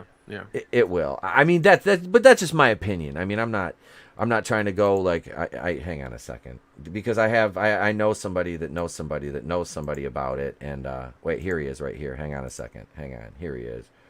Greetings. I am you know who I am. My Reddit told me that Venom 5 had been greenlit, and there will be Marvin the Martian in a crossover with Warner Brothers. Where did I get Harvey? Don't talk to me like that. No, seriously though, I don't know where that guy came from. I don't know where that guy came from. I have no idea what just happened. Came from Reddit. That's where it came from. I have no idea where that guy came from. I'm sorry, Lord. I apologize. No, I don't know. I want to see this play. I want to see the whole Maximum Carnage story because that's one of the book series I have read, and it's like it's such a cool story. But I mean, do you really think that they're gonna have Carnage killing kids? You know what I mean? Well, I mean, who knows? I mean, if James Gunn directs it, I mean, who fucking knows? But they can't really do the whole fucking storyline. Within the constraints of like their ratings, that they want to get for maximum box office, and then if they release it on streaming, it's gonna hurt, the overall. So, and you're looking now at this whole, well, are we gonna go and do another lockdown bullshit? And it's like, and I heard they pushed Venom's release date back internationally by a week, but then there was no definitive release date on the trailer either. So. I mean, what do you say? How do you think this will do upon release? It'll probably be it'll be a success, but less than the first one. I think the first one was this anomaly, and this will be the one that kind of, I don't know, catches up with the expectation. Like, enough curiosity has been answered, so the people I don't think will come back because Carnage isn't that big of a draw. I get it.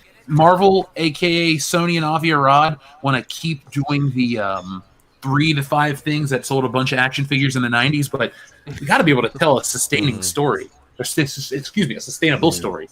This nonstop bullshit isn't going to sell. Okay. Shriek. What do you guys think of Shriek in this? I kind of, like I said, I'm kind of new to, as far as like, you know, in any live action with this, because I don't, you know, outside of the cartoon, the character's never been used before. So it's like I was kind of bummed, because it's like I've been waiting for Black Cat, because remember Sony was supposed to do that Silver and Black movie, years ago, and that's one of the ones with the Sinister Six that got canceled. But here's a picture of Shriek right here, and they race swapped the character, and I was like, I don't really, I was like, okay, cool, whatever. I just want to see how it comes across, you know, once the movie drops, because like I said, the only base of comparison outside of comics we have is the animated series. So I mean, she's not really a major character per se, right? She's Carnage's girlfriend. I don't, but I like the inclusion of this, and it's funny because I did a video about this because I had to look, because I was like, I remember doing a video about Shriek being in the second Venom movie, like when I first started, back before I knew how to edit anything, and it was a fucking We Got This Covered article. I'm like, oh, you would have done a We Got This Covered article about this, wouldn't you? You sweet summer child. If I could go back to 2019 YouTube Pete and be like, look, Holmes, look, no, but it was funny because it was like, yeah, it's like, so We Got This Covered. I'm sure they're going to do a victory lap here soon and put this on their mantle of the other 4 times they've been right. So they have to dedicate another paragraph. So their articles will now be like 5 paragraphs long, because 5 times they've been right over the course of their history. And then they'll have 1 paragraph what the article's actually about. So, but no, what do you guys think of Shriek in this? I honestly don't know who that character is. There was a great story called Maximum Carnage in the 90s, and it's awesome that Sony clearly is making Maximum Carnage minus Spider-Man. Right. And Captain America. Oh, God. And that's what they're doing, you know? Why couldn't they use? Why could they should use? That'd be funny to see Sony get Captain. They just call him Captain. I don't know. What are they going to call him? Captain Colonizer? I don't know. And they bring. Jeez. Actually, they could. What if they used? You know, it wouldn't be true to the story. But what if they used like Nomad Steve Rogers? You know. Well, what they could do is they could get 2 birds stoned at once, and they could have Capitan Americano, and that would be their way of having Captain American. But they could also race swap him and make him Latino. Well, we've got.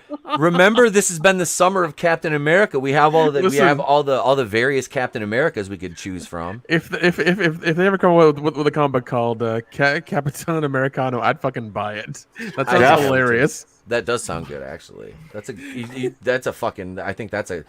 Somebody needs to write that idea down. That's Jeff, write that down. That's a book idea right there.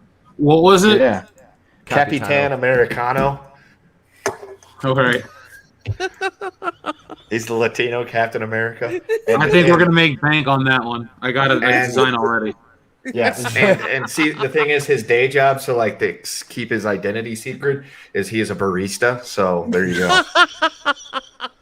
He lectures people. I was wondering where you were gonna go with that, and I was like, "What is his day job? Tell me, please." What is his barista? day job? You know, he makes Americanos. That's how he got the name. Fair enough. Please tell me it sounds like Rosie Perez. I mean, we could. She talked good and everything. In a perfect world, we'd get 25-year-old, Cheech Marin. We'll just get Danny Trejo's kid. It's fine. It's fine. Oh, there you go. Why not just get Danny Trejo? Why are we getting ourselves putting a middleman into this scenario? Yeah, don't paint yourself into a corner. Don't box yourself in there. You got to think big picture. Shoot for the stars, bros. Right? Yeah. All right. Sounds just good to me. I guarantee you, if you tweet Danny Trejo and you're like, "Hey, Danny, you want to play Capitan Americano?" I'll shoot even higher. Antonio Banderas. Oh shit! He'd come in with his little case. I am the drifter. You know. Oh, I was thinking more like he's like a version of the character he plays in the Expendables. That'd be funny. That'd be hilarious. I'd be okay with that. God damn it! Wasn't that like the human version of Puss in Boots? Pretty much, yes. Pretty much, yeah. They call Captain America Captain Colonizer. Can they call the Captain? Can they call the Captain Spain El Conquistador?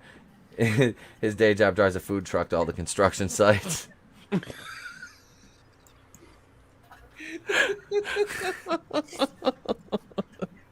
Food trucks are awesome. And I can vouch for Nano Reaper. He's married to a beautiful Mexican woman. And hats off to you, Nano Reaper, sir. Yeah. He's Nano Reaper's good. Nano Reaper's good peeps. I still got to put out that Prodigal Son review. He's been shaming me in my DMs about it. We recorded it 3 months ago. Oh God. Yeah, dude. Yeah, this is how fucking I'm such a this week on the Place to Be Reviews Patreon, this video I recorded 3 months ago.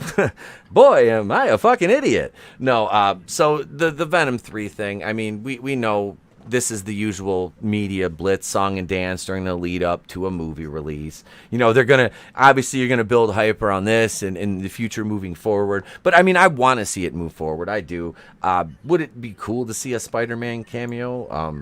Well, yeah, it's you know, it's Venom and Carnage, and you know, kind of needs Spider-Man, but you know, yeah, it would be. I don't see why they. Honestly, I would be all right with them if he would come back and do it with Andrew Garfield, as long as the writing was good. No, really, like my dislike for his iteration has softened over the years. I have. Because he just wasn't a good Peter Parker because he was too cool. He wasn't a bad Spider-Man. You know what I mean? He was just too cool to be, you know, Peter Parker. He gave off that, you know, for the time period, that you know, kind of Chad, that pre-Chad-esque vibe. You know, he was like a Chad light, I guess you would call it, maybe. I don't know. But he wasn't a Peter Parker. He was a seltzer Chad. He was a seltzer Chad, yes. He was the Blake's hard seltzers of Chads. If you know what a Blake's is. Yeah, that's what he was. That's what he was. He's like a White Claw Chad. That's how I think I would best describe it. But no, I mean, Is it just me? Like, really though, like you know, those movies were not good. They were not good by any stretch of the imagination. But there's a few little things here and there. Like, I actually liked Paul Giamatti in the Rhino suit. I did. I like You're the alone Rhino on that one, and that's okay. I'm fine with that. I'll be on my island over here with Paul Giamatti, watching him fucking bash his head into a wall. No, that's I know it's a very unpopular opinion, but it teased the Sinister Six, and then we got nothing. I was like, ugh, because I've been waiting so long for that to happen. Disappointment. It's part of being a superhero movie fan, especially when, you know, you get all those theories about what's going to happen in the post-credit scenes. Oh, Far From Home is going to have a you know, Norman Osborn and Stark Tower, and he buys it, and you know, that's where he, you know, it's Osborn or Oscorp and whatever, and then we get fucking him getting unmasked. The only good thing about that was getting the J. Jonah Jameson by J.K. Simmons. You know, that was cool, but Far From Home was shit. Yeah, you know how much I love Spider-Man. Oh yeah, to the point absolutely. where it's directed what I'm doing with my life in comics and stuff. Yes, they have fucked that character up so much. It's hard to care. Yeah, you know, everyone's like, "Oh man, can you imagine what it's like for these Star Wars fans?" Yes, I'm a Star Wars fan, but they did it to Spider-Man at the same time, and it sucks because then people want to fight you on it. It's like, it wasn't good when it came out. It's still kind of shitty now. Like, I'm open to the idea of Tom Holland evolving into the best Spider-Man possible, but we just got to get like a unified vision, because every 5 years it feels like Spider-Man's going to reset, and there's really no reason to get invested. No, that's it. Yeah, that's true. Yeah, the only the only reason I like the first one is because of Michael Keaton. He played that so fucking well, and that was the only positive part of that movie. Yeah. Other than that, it was not a big deal. No, Keaton was good as Vulture in that. He really was. He played it so fucking well. But Keaton is fucking, you know, he's got a knack for that. You know, dude can go from being Mr. Mom to Batman, you know, to Vulture. And everything in between. Clone Geek asked a really good question. What was the last great post-credit scene? The first Avengers movie. Yeah. Yeah. Well, I don't know. Maybe the end of was it the end of Winter Soldier? Winter that Soldier was a pretty good one with the Maximoff twins. I thought. That was no. I like Ultron. I think the Nick Fury with the Captain Marvel page was probably. I'm just kidding. I'm just. There's kidding. also the one at the end of Hulk with Tony Stark. Yep. Yeah. That one is pretty good. Was he in the bar I mean, the with General first one was Ross? damn amazing. I'm trying to think. I like the Thanos one where he kind of goes, "I'll handle it myself." Which Age of Ultron. Was that Ultron that was in? Yep. Okay, yeah, that's I think that was I like that. I liked Ultron. Yeah, I'm a James Spader fan though. I really am. I just his voice. It worked so well for that. But that's another one I'm alone on outside of like Tony. I know that. Because Ultron is not a popular Phil loved movie. him. What's that? Phil loves James Spader's Ultron. So I mean, if you're looking for company, there you go. See, I do. I liked Ultron in that, but so there you go, Clone Geek. I hope that answered your question, sir. Let's see. Wait, in the first episode of Billions, Paul Giamatti is tied up and gets a cigarette put out on him by a dom. Then she pisses on him. I'm sorry. What? Well, this tonight on my OnlyFans.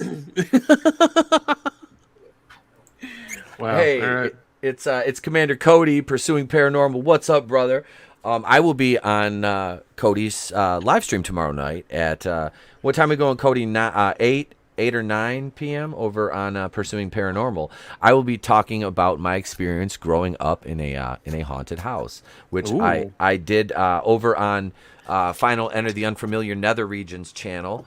No, That's a wonderful name for a channel. I fucking love that. It's Enter the Unfamiliar, or as a lot of people know him, Final Death Star. He's kind of my doppelganger. We almost have the same fucking glasses and hat. So yeah, there's streams where we put the same background on our fucking shit and we look like twinsies. Except he takes his hat off and he's got this like glorious thick head of hair, and well, I just don't. But so no, I was over. He does a paranormal show on Sunday night, so I got to talk about growing up in a haunted house over there. So I'll be sharing some of those stories again over on Cody's channel tomorrow night. And it's there's been a few experiences. It was kind of creepy, especially as a kid. But we are going to jump into another topic. But before we do, now I will show off Tony's newest work, the bumper he provided us. It's not commercials, ladies and gentlemen. It's memes. Enjoy the memes and clips. Here we go.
Oh, we are back, ladies and gentlemen. We're going to be talking about what if.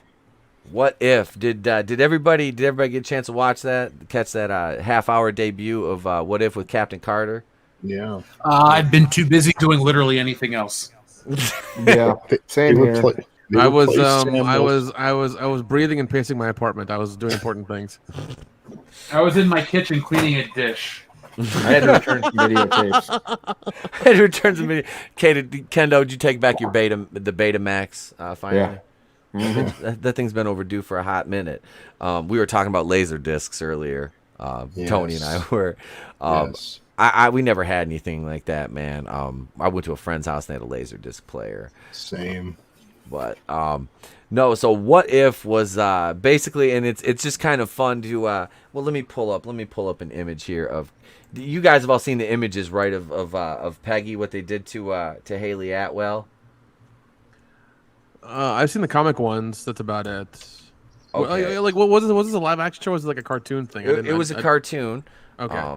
It was. So then I've seen those images. Yeah, that's fine. I mean, I was kind of hoping to see her in some tight outfit again, but I guess not.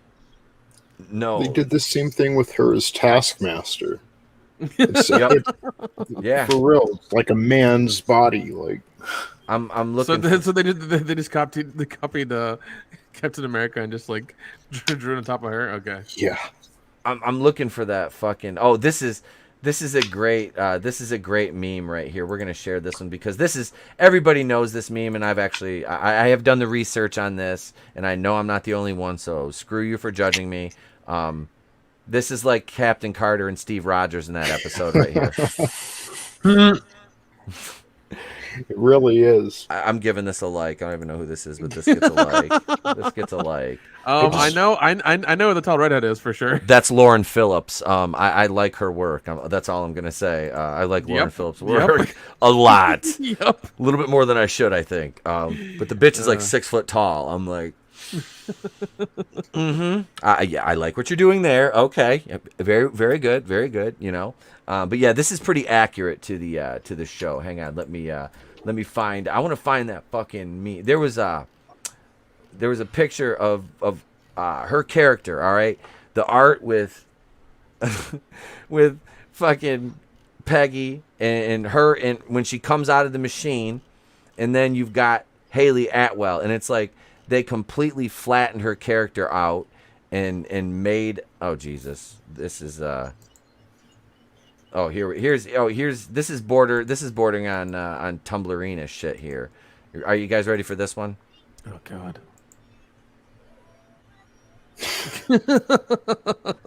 Death by snoo anyone. I mean, at least they gave her, they did her justice.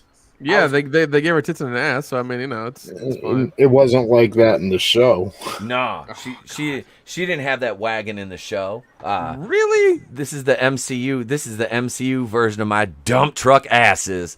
Let's get this one to 50,000 views. Here we go.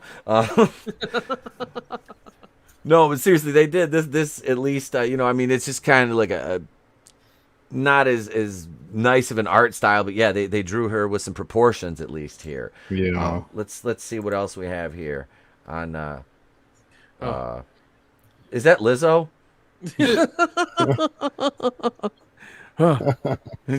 Oh, she's hiding herself behind the shield. Let's see what else we got here. Here. This is they really like what? Yeah, they flattened her out. I'm looking. Has nobody seen Haley Atwell at all ever? Like there are no pictures of her anywhere. You would think the serum would enhance things, also, not. Okay, here. Them out. Yeah, here we go. All right, let's see this. This is her coming out, right? Of course, she's got to be mean. Popped a Molly. I'm sweating. I don't know. She's let's see. But yeah, it was. And they killed off Red Skull in such a shitty way in this. It was just. It was horrible. That was my main issue with because I didn't mind it actually. I thought it was pretty decent, but they had a golden opportunity to show Red Skull portraying Red Skull, which is something we haven't gotten much of in the MCU, and they kind of he was an afterthought, and then the way they killed him was just okay. Huh. All right. Yeah, it was just kind of like, really? Who's watching the Soul Stone now? Fair game, motherfuckers. Here we go. Yeah, I don't know what the hell they were going for with the whole look of the character. But man, they just didn't make her look. And I got blocked by somebody on Twitter. Because I commented, because everybody was up in arms on Twitter because they took Black Falcon off Replaced him with the white face. Yeah, they put fucking, Captain Carter up there, so everybody's freaking out about it, and it's like they got mad because they're like, she's not even American, blah blah. It's like it's a Twitter account for a fictional character. Chill. Like chill. Like damn, they're gonna put him back. You're asking Twitter to chill? Oh, come on now. That I know. I'm asking a lot. But man, it was just like, no chill. And it's like, oh yeah, you just replaced. You couldn't wait. That was my favorite. Was the people, the weirdos on Twitter saying you couldn't wait to replace a black man with a white face again. And it's like, oh my God, it's to promote the new show. Like they have a one-off episode with her as Captain Britain or whatever. So it's like just fucking, they're gonna go back to, it's like nobody said Sam isn't Captain anymore. At the end of Falcon in the Winter Critical Race Theory lecture, it was, he's still Captain America. He told us we need to do better, and when he comes back, he's gonna check and make sure we're doing better. But that's just if you ask me. I didn't have a problem with this show. Half the tweets too. I mean, they were making demands or change this back to Sam Wilson now, and all you can think of is this was the kid crying in the grocery store, all grown up, when his mom wouldn't tell him no, and she's trying to. Who are you to make demands to anybody? But yeah, anyway, stupid. No, it is. It's ridiculous. I don't. I'm trying to find some of the tweets right now. I'm kind of scrolling through and I can't. I'm not Twitter. I don't know exactly how to word what I'm looking for. Boomer.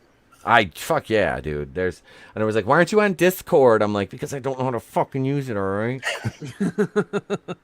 I don't know what the fuck I'm doing. I go over there and I'm like, yeah, hey, what the fuck am I doing? I'm just sitting here. Yay. Hey, Nick. Yeah, what's up? Let's get a Discord. We have one. Let's do it right. Sitting there, it's sitting there empty. Fine, let's just do it. Let's do it right for our channel relaunch. Okay. No problem, man. Yeah, I was like, I have no idea how to fucking use this. Like, we can get a Discord and a Snapchat and a Tumblr and a Clubhouse too. I'll read it. The Clubhouse. Nick's a Tumblrina. Yep, he sure is.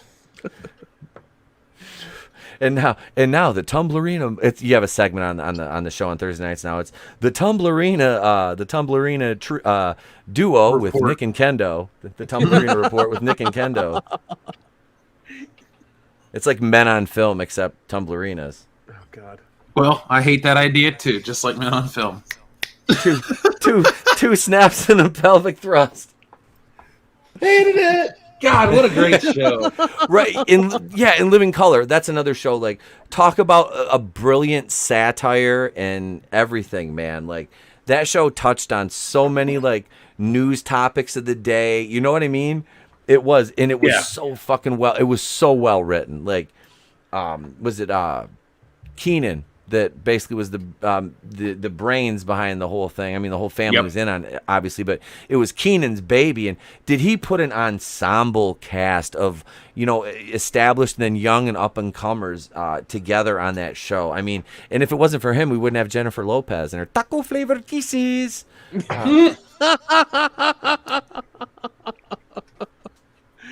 Oh my God. But it did. It gave us so many great fucking comedians over the years, man. It is. It was just. It was the show was wonderful too. Like I said, I watched that from the very beginning.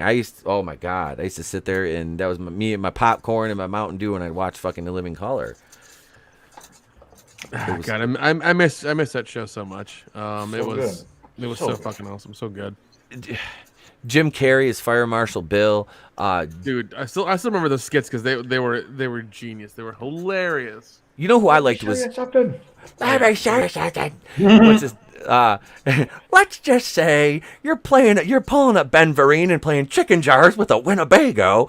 The one where he's in the emergency room, he burns to death. He's like, this new Sprint line is really clear, and he uses the paddles on himself. That's gonna leave a mark. Oh yeah, dude. He is fucking great. But one of my favorite was David Allen Greer when he had that dead fucking dog on a leash. His dead. Look what you done scared Duke, and he's fucking dragging him around. Come on, Duke, come on, boy, dragging around that fucking leash. That one, and what's his name? Mark Wilmore. You guys know Larry Wilmore as a comedy writer and failed Comedy Central talk show host because he wasn't funny because of his material went over fucking like a fart in church, or us in church every time the priest would say amen at Loudy's wedding when we sat in the back and we're saying wamen. Wamen. Every fucking time. I was like, his aunt kept looking at us and she looked back at us and just like was like nope. She was shaking her head. I was like, we got so many dirty looks from her. Yeah, she got over it. And then me and Kendall playing Pokemon Go.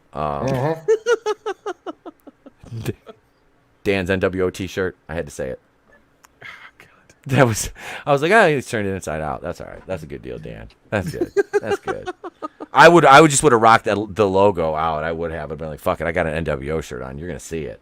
You know what I mean? At that point, hell, when you say amen, just throw up the too sweet. That's what we should have done. The whole time we should have been sitting in the back going, too sweet, too sweet, too sweet, too sweet.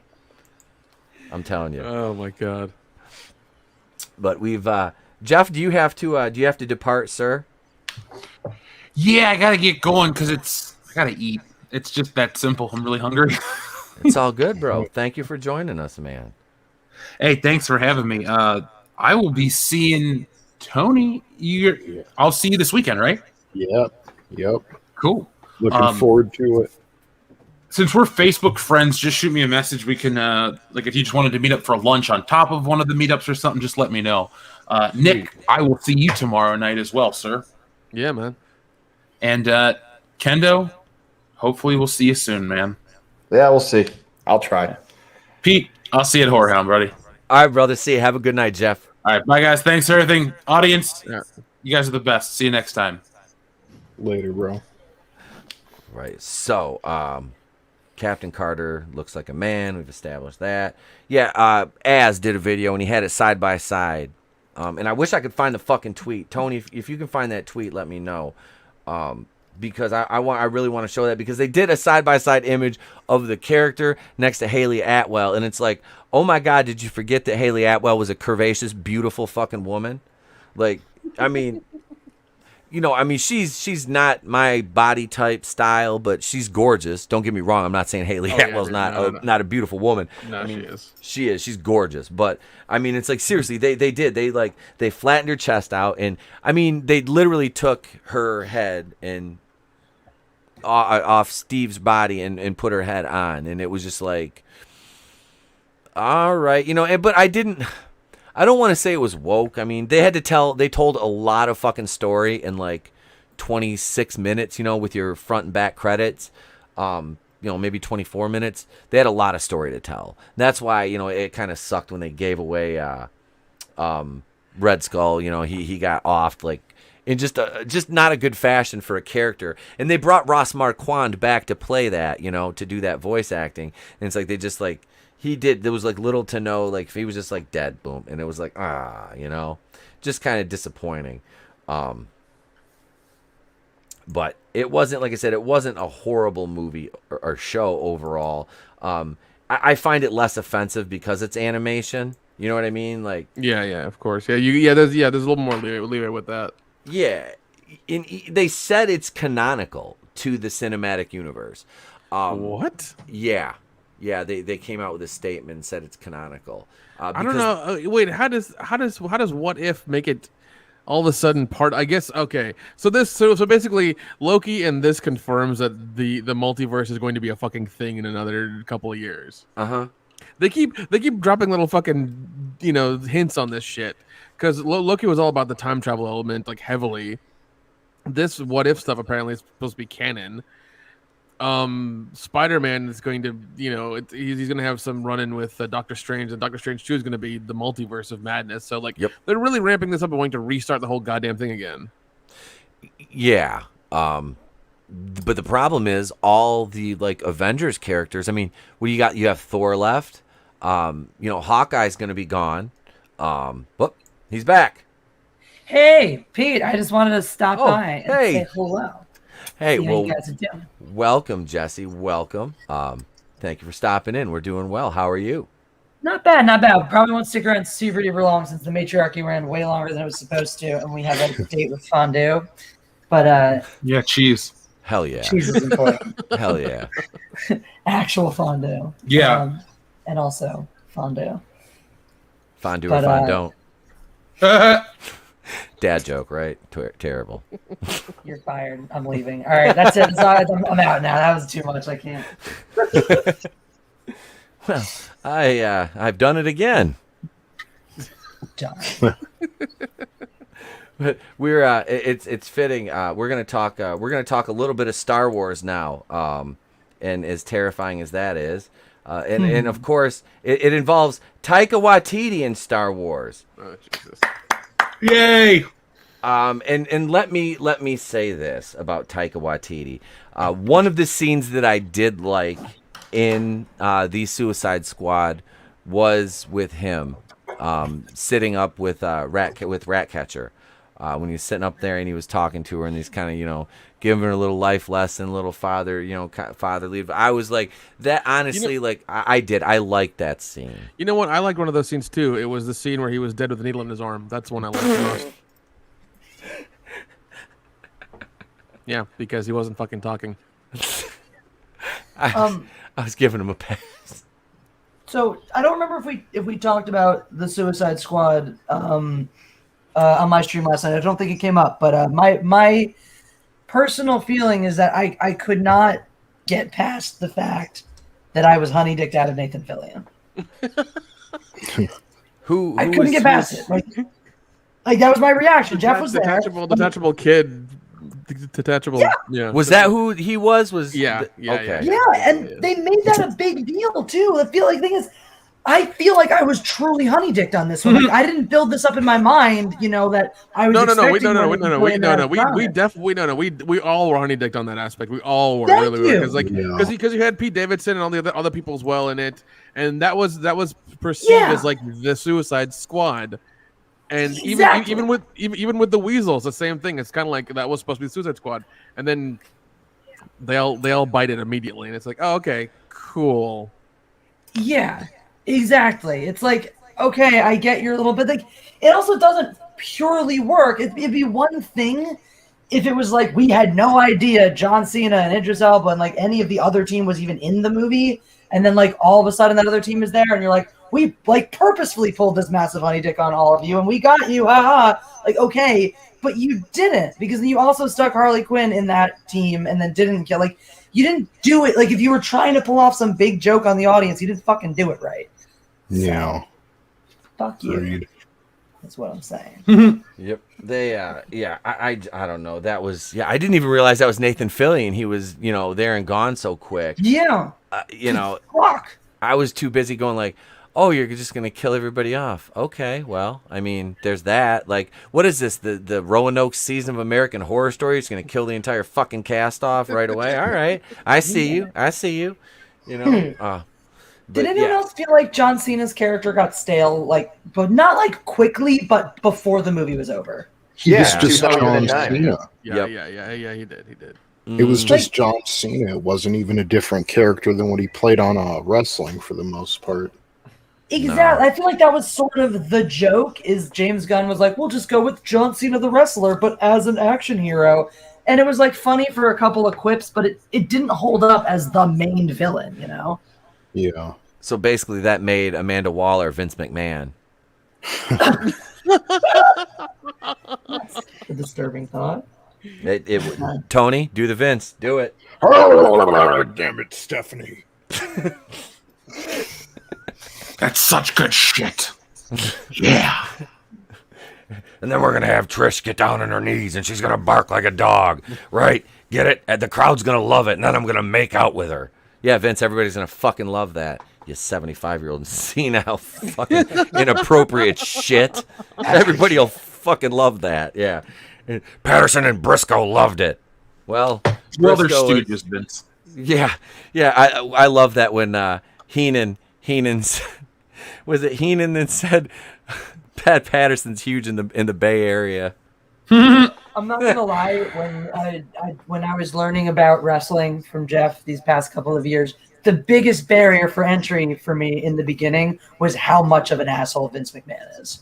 I was like, I don't know if I can get past this douchebag enough to get into his company. And then Jeff made it okay. He held my hand and he talked softly in my ear after the scary man screamed at me. No chance. That's what you got. No chance in hell. Oh yeah, we've all played that song and done the walk at one point or another. I mean, I used to listen to that CD when I like worked out, and yep, I did. WWF the Music Volume 4. That was track number 3. Yes, sir. Do the walk in my weight room, the old fucking Vince McMahon walk. You're like, looks like I've been deadlifting for 75 years straight. Yeah, just don't rip both your quads. Yeah. as you get in the ring. I love when he just sat there on the ropes and he's trying to like call shots as he's like laid out across the fucking ropes of 2 blown quads. It's like an old car that just breaks down the side of the road, and you shouldn't really fix it because all it's going to do is cause pain and cost you money and fucking ruin the business. And oh wait, that's Vince McMahon. Anyway. So speaking of pain and ruining businesses, Taika Waititi Star Wars, yay! Just what we've been clamoring for, right? Yeah, because I want him to ruin my mythos in a minute, baby. Yeah. So he says, Thor Love and Thunder's Taika Waititi gives a brief update on his Star Wars film. This is from John F. Trent, our friends over at Bounding Into Comics. Thor Love and Thunder. And the Mandalorian director Taika Waititi gave a brief update on his upcoming film. This is the only form I find acceptable of Taika Waititi, honestly, is Korg. I can live with that. I can live with that. Lucasfilm and Star Wars officially announced that Waititi would direct a Star Wars film back in May of 2020, as they were trying to pull themselves out of financial peril, nonetheless. In their announcement, they stated Academy Award winner Taika Waititi, or as we call him around these parts, Taco Tuesday, who recently won Best Adapted Screenplay for Jojo Rabbit and directed the widely acclaimed first season finale of The Mandalorian on Disney+, will direct and co-write a new Star Wars feature film for theatrical release. They added, joining Waititi on that screenplay will be Academy Award nominee Christy Wilson Carnes, 1917, Last Night in Soho, who received a BAFTA Award for Outstanding British Film of the Year on the 3-time Oscar-winning film 1917. So there's that. The only reason 1917 won that many awards is because it was basically a one-shot. Yep. It was a technical achievement. It was kind of a boring fucking movie. According to Richard Chu, it was 3 takes. Or 3 shots, 3 different shots, and he had to look closely for where the cuts happened. But It's not that close. It was very obvious where the 3 cuts were. that's fair. I still haven't seen it. It's good. Nor have I. From a technical standpoint, them doing a one shot is really, really ambitious and really, really interesting. Mm-hmm. But it's a story from 1917 about from the British War or whatever, and it's kind of plain. It's it's kind of the Avatar effect of Nick is we hating can on sell soldiers this and movie on the veterans, that's not technical here. achievement alone and not worry about any other facet. Yeah. Yeah, I'll probably watch it because I know the wife was talking about wanting to watch it, so it's one I'll probably check out with her. But I like war movies, but there's some of them like, what is that, Fury Road with the tanks? I still haven't watched that one. Everybody says I'm crazy. I need to watch that. I haven't seen it. I don't know. It's got to be a really, really, really good one. This one, like I said, I've heard, it's boring to it's, really, really good. So I'll check it out. It's one I'll watch. But I won't watch Taco Tuesday's Star Wars movie.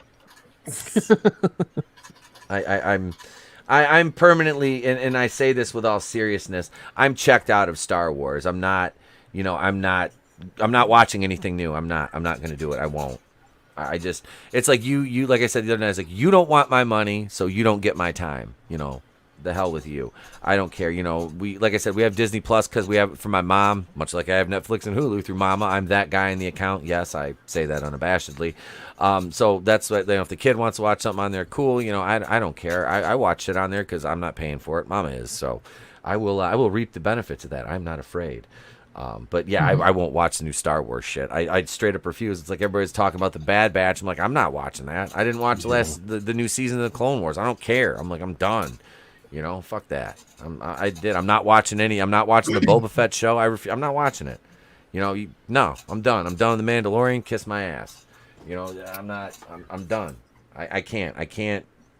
It's like I have no desire to anymore. It's like it's just so after the Rise of Skywalker and what they did to Gina with the Mandalorian, and I'm just like, no, I'm done. And then all the backlash after, you know, we got, you know, a couple seconds of like Luke Skywalker as we wanted to see him all these years, and then, you know, Pablo Hidalgo comes out and shits on Star Wars Theory, and, you know, they shit on the fans for liking it, and then here's the High Republican. It's like, you know what, fuck you. Fuck you guys. Pete, you know? What? If it's any consolation, I have been told that Kathleen Kennedy is getting fired this week, and they're rebooting Star Wars and erasing the sequel trilogy. Oh no! Oh, wait, authority as well. Oh no! Oh no! You've summoned him. I've heard these from credible sources. So it must be my source inside the business. Yeah. Well, as everyone knows, I am the source, and that is exactly what I said. So. Wait, you've summoned him. Greetings, it is I, Doomtep, future ruler of Earth. With my partner, Robbie the robot. He's not fucking talking. Robbie, you cheap piece of shit. Apparently I have you on the I'm sorry. Back to my rumors. I mean sources. I mean Reddit. Reddit. My sources are fucking Reddit. I get it.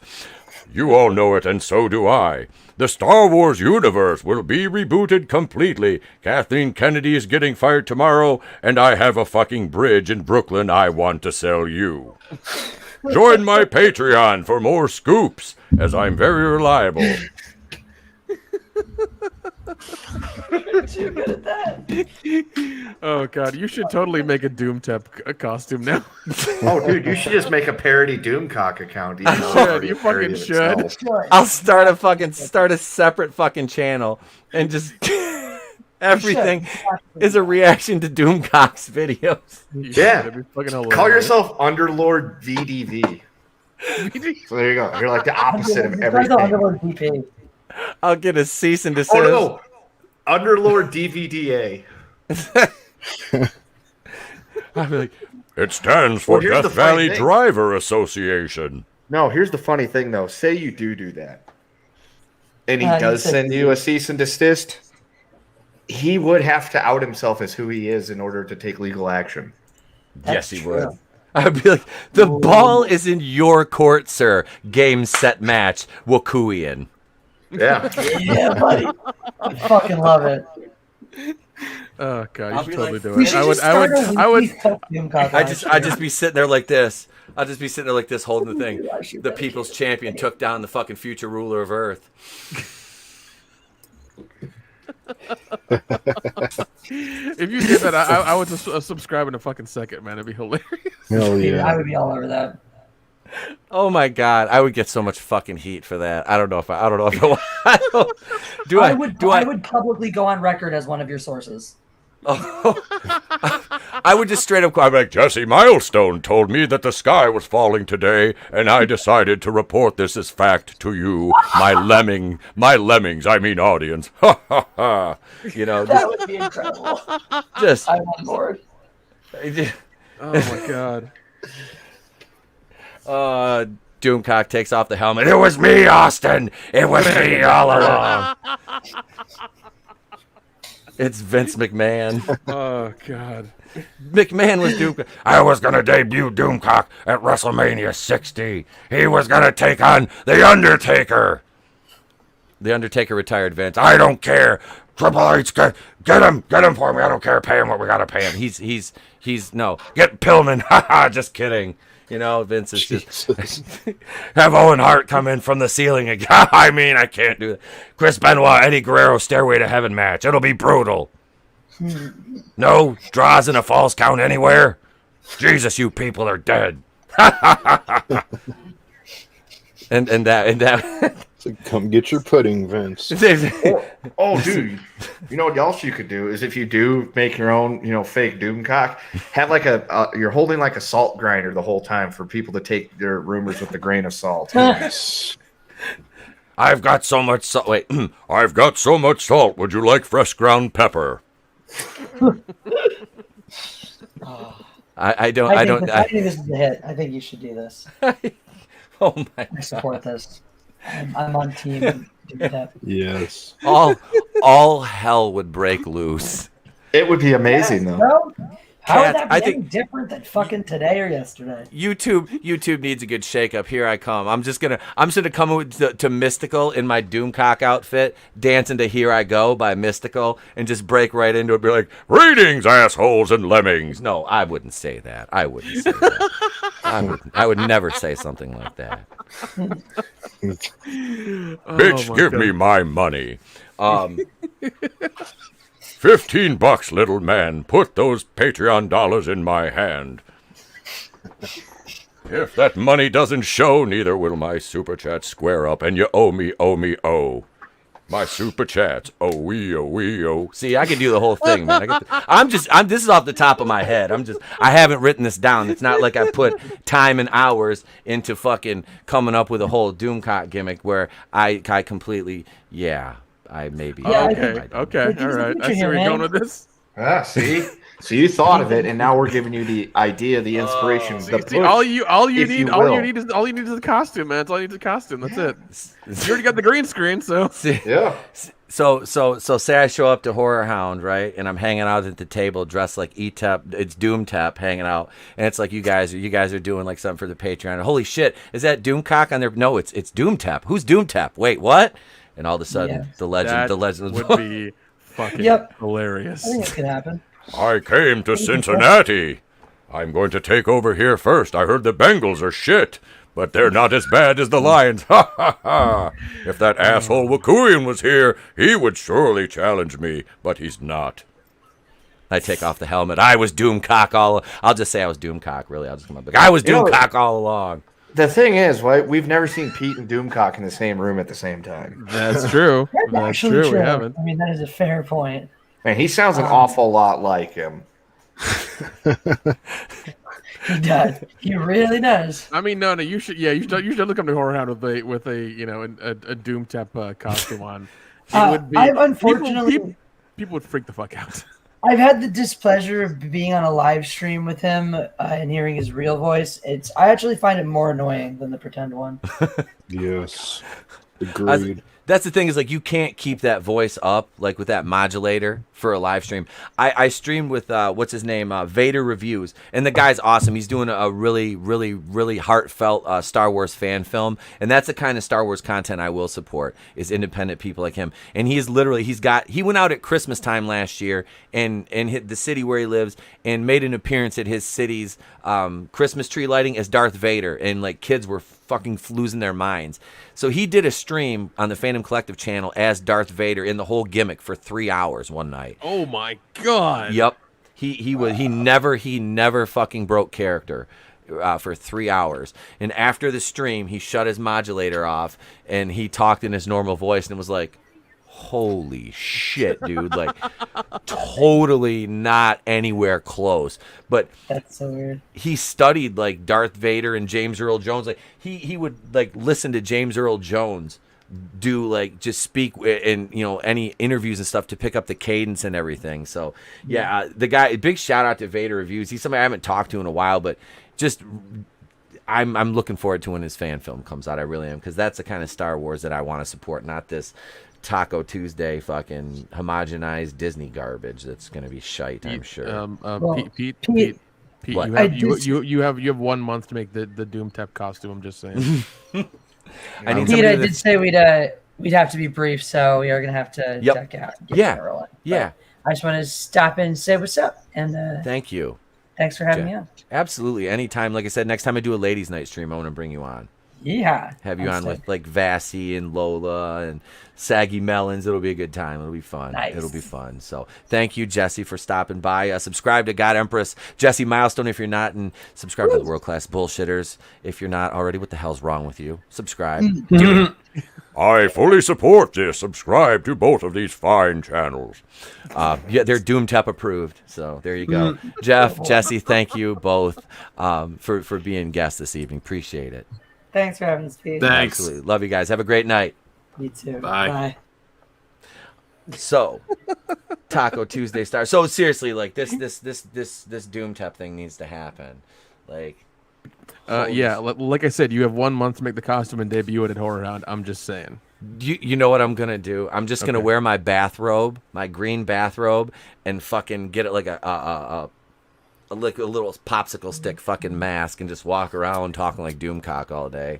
Fuck it, I'll just do that. I'll be like, no, I'll be like, I am Doomcock, and I'll take it off and be like, oh, I bet you never guessed it was gonna be me, did you, bag? Back and got you, didn't I? Rocky. God, I'm sure somebody there in it's hard to stop at that point. It is, dude. You just want to go full throttle with the impression at that point. I'm sure somebody out there has, you know, on Etsy or whatever, can make you a Doomcock mask or helmet or something. I'm sure somebody can. Yep. Or if anybody knows how to make it, please please give Pete the instructions. If there is somebody that can wait, what do you say? Go buy a band jacket, find a toilet seat, and oh, osmosis. Wait, do a rap battle with Doomcock. Pete would fucking win, no question. I just freestyle on him, man. That's it too. It's like I can't plan or rehearse anything like that because I just sit there. I'd treat him like he'd be Papa Doc when I was done with him. He'd be Papa Doc. I'd be like, you know, this motherfucker's name is Clarence, and Clarence parents have a real good man. I don't know, you know. That's just you can't be gangster. You went to a private school. Oh shit! But it is, man. It's just funny, man. This is a good idea, though. I think a separate a Doomtep channel would be fucking hilarious. Like, how long do you think it would take, like, for Doomcock to fucking DM me, be like, "What the fuck are you doing?" Like, I would say 24 to 36 hours. It wouldn't take that long. And even then, all you gotta do is say same thing you do. Make shit up. Yeah, that's it. I'm just playing pretend, bro. I got a green screen and a fucking mask. Yeah, and just be like, dude, it's a parody channel, all right? It's a form of flattery. Take it, man. Yeah, if you do it as parody, it's protected under law. And like I said, if he really wanted to hit you with a cease and desist and try to sue you, he'd have to dox himself. Yep. That'd be the ball. The ball would be in his court. Yeah, folks in the chat, help out ETIP and help him make the help him get resources for the mask, or help him make it, or find something that he can do it with fairly easy. Because I mean, yeah, you can do the bathrobe, it's fine. Yep. But you definitely at least need like even a paper mock-up of like the helmet. Well, even then, all you have to do is just go find like a fake silver helmet that looks not completely like his. That way, you're really ramming the parody thing home. Yeah, funny. Can't look too accurate. Yeah. I don't want to outcock the Doom, you know. Yeah. I think I'm trying to go to like the spirithalloween.com and find something similar or whatever. I'm going to there'll be a Halloween video. Osmosis says there's a video on how the mask was made. Oh, really? You had my interest. Now you have my attention.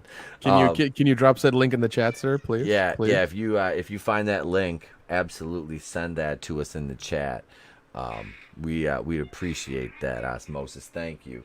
And we had a new subscriber, which I missed the name. I don't get all the names, so thank you to whoever it was that just subscribed. So we're up to 771 right now. I thank you all. And Kendo, you got a jet. I know you got an early morning. Tomorrow's first day, right? Yep, first day. Well, brother, congratulations, and go get him, man. Good luck. Yeah, I'm gonna do the best I can because I don't want to, have to go back to where I used to work. Yeah. You better do a damn good job, sir. Yeah, I have extra motivation this time. Hell yeah, bro. Well, good luck, brother, and thank you for coming on tonight, man. Appreciate it. No problem. It was fun, boys. I'll catch you later. See you, man. See you later, Kendo. Oh, yeah, take it easy, mate. Oh, watch out for those roos. Yeah, just gotta protect my wife.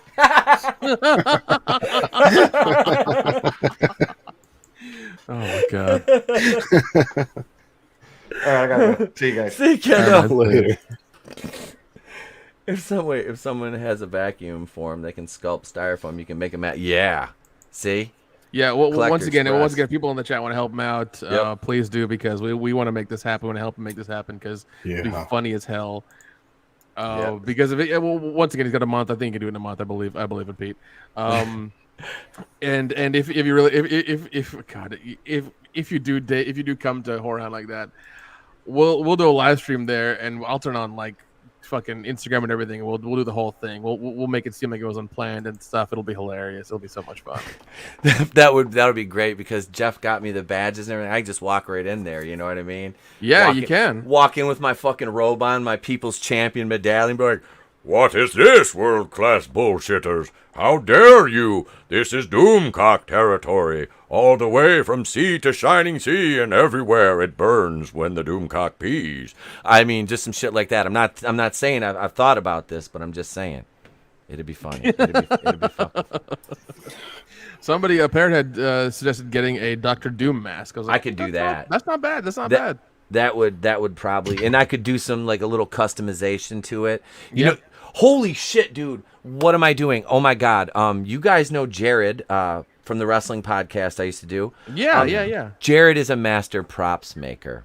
Well, there you go. You know what you could call your boy. I'm gonna holler at Jared and tell him what I need. Can you go for like a Spaceballs aesthetic and make it a little oversized? You know, dude, that would be kind of funny. Yes.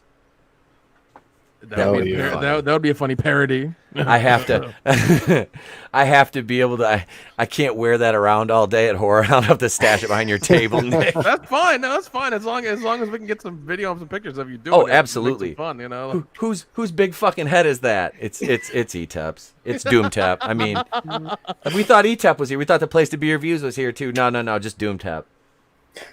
There is no E-Tep, only Doomtep. just get all your social media out there and everything, like, and get it ready, because like once you premiere, we'll just tag you and retweet the fuck out of you on everything. Oh god, it'll be great. I won't even say like Reddit or anything. I'll be like, I bring good tidings from a certain site with a lowercase letter and a slash. It's where I get most of my news. You know, just shit like that. From you know? your r/sources. My sources have told me. You know, just I can. Mr. Fantastic is going to be played by Caitlyn Jenner. This move took balls. Oh god, I really do hope this happens, because it's gonna be fucking hilarious. Elliot Page is the Human Torch. Oh god, nobody is more en fuego than Elliot Page, recently cast as the Human Torch in the Fantastic Four movie. Another move that took balls. I hope you see a theme developing here. We're also this is a crossover event. From those of you who did not know, Doomtep learned from his r/sources that this will not only be the Fantastic Four, but it will be a Transformers movie as well.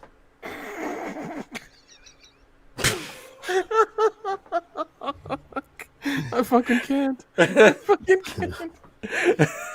Oh my god. Nano Reaper says, "What did I walk back into?" A great fucking idea. That's what you walk back into. You walk back into the new gimmick. It's Doomtep. Yes, Clone Geek. Yes, that's it right there. That's it right there. The Transforming Four, coming to you from Marvel Studios 2024. Oh my god. My sources tell me that Hollywood from Mannequin will be directing the project. It will be produced by Weinstein. It will be produced by Kathleen Kennedy, Victoria Alonso, and Kevin Feige's nutsack. Oh my god. I can't make this shit up. It just pops into my head. Literally, this is somebody needs just hire me to do something. I'm really like I have a lot of fucking there's talent in all the it's insanity. It's there. Somebody hire me to do something. Yes, I will dance on the corner I will tap dance for nickels too. In my alligator shoes, which Nick has seen. They are real. They are fancy as fuck. They really are. The purple alligator shoes are fucking real. I will wear that's Horror Hound. I'll show up in like chocolate brown suit pants, purple alligators, a Place to Be Reviews t-shirt, a green robe, and a Doom Tap helmet. I'll have a scepter, but it'll be made out of paper towel rolls. And I'll just have a ball of like lime green electrical tape on top of it, and instead of Harvey, I'll have Yera, my plushie. Yeah. Oh God, all this needs to happen. It's going to be hilarious. Don't make me unleash the ancient evil of Yera, my plushie. I can't fucking wait. Never mind the fact that he looks like Chewbacca and I took him from my son's room while he slept. He's had this Chewbacca since he was a child. What do you think he would do if he found out he was missing it? He's only 6, for God's sake. I took the boy's Chewbacca and named him Yera, and brought him to Horror Hound as Doomtip, the people's champion, and ruler of r/sources. Oh God, I want this to happen so bad now. It's going to be goddamn hilarious. Oh my God. Yeah, if you can get your prop buddy to do like all I'm asking you to do is just get the helmet. Like make the helmet, that's it. Everything else you can do like robe, pants, whatever. You have that. That's fine. Superfan Adam Shawhan just gave me a great fucking idea, and so did Rujo Beta. Welcome, by the way, Rujo Beta. So instead of when I'm like, and take this rumor, instead of with a pinch of salt, you see, I just start dancing to shake it like a salt shaker, just with my salt shakers, like fuck. Shake it like a salt shaker, shake it like a... Just fucking... She's leaking, soaking wet, shake it like a... Just fuck, just some ridiculous off-the-wall, like...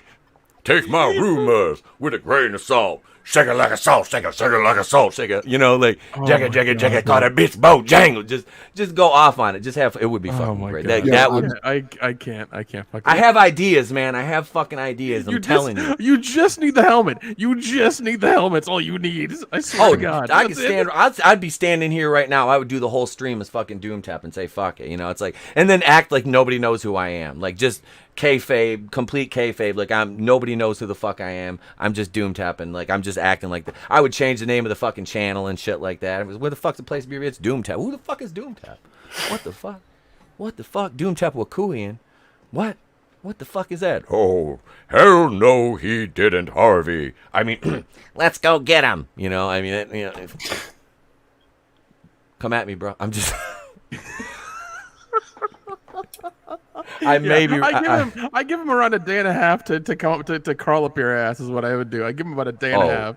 Oh yeah, and it would happen. It would happen real fucking quick. He's like harming what everybody's trying to bring attention to on Hollywood, though. Like he makes any categories or names or stereotypes or stigmas, I should say, they put against us. He kind of makes those. He gives those credibility. He's hurting the movement, so I don't have no love lost for him. Fuck him, Yeah, because it's and I'm sure he celebrates every time he's right, like 1 out of like 100 times. He's like, yep, I told you. It's like, dude, calm the fuck down, man. It's like the rain analogy I made. You can say it's gonna rain, and it doesn't rain for 100 days. On the 101st day, it rains. You're like, I was right. It's like, yeah, but you're wrong 100 fucking times. Like, oh, look at me. I was right. Hey, I was right once. Dumb new friends. I'm King Shark. I didn't know Sylvester was King Shark until the second viewing. I was like, holy shit, this makes so much sense. Oh, it's so hilarious. I love the fact that he's King Shark. Get the fuck out of here, Taco Tuesday. You're out, bro. It's kind of sad that Suicide Squad's doing so bad, because for all of its faults, I still think it was a far better movie than Black Widow. Oh, it was. It wasn't bad. Even with the honey dick and some other things as well. It was overall a fun movie. I really enjoyed it. Yeah. When they killed the rebels was great. when they were going through that big fight montage and they're fucking slaughtering everybody, and then they get into the tent and realize those were their allies. Dude, that was hilarious as shit. Yep. Oh my god. Yeah. Yeah, because Flag and not Flag, Peacekeeper and not Deadshot, Bloodsport, yeah, were just fucking just annihilating people, and it's like, yeah, these are good people, and it's like Rick Flag just sitting there having coffee, and it's like.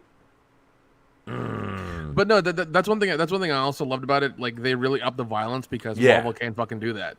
They up the violence. It's like Marvel can't do this shit.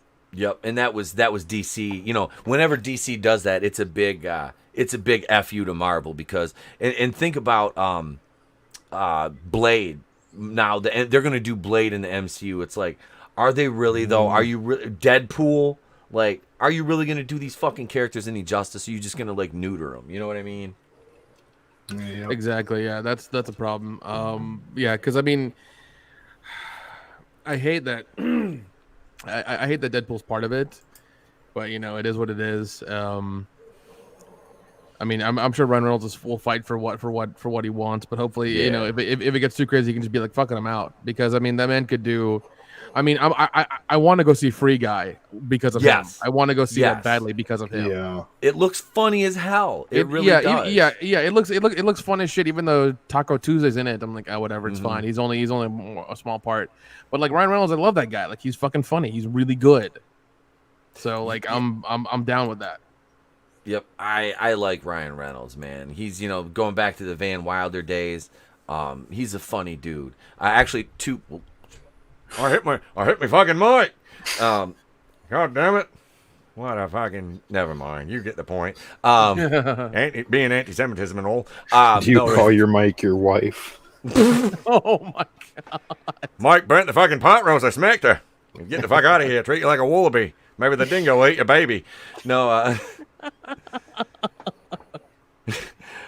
Clone Geek says I should just go into stand up. I used to do the first time I ever did stand up I was 10. I shredded an 18-year-old.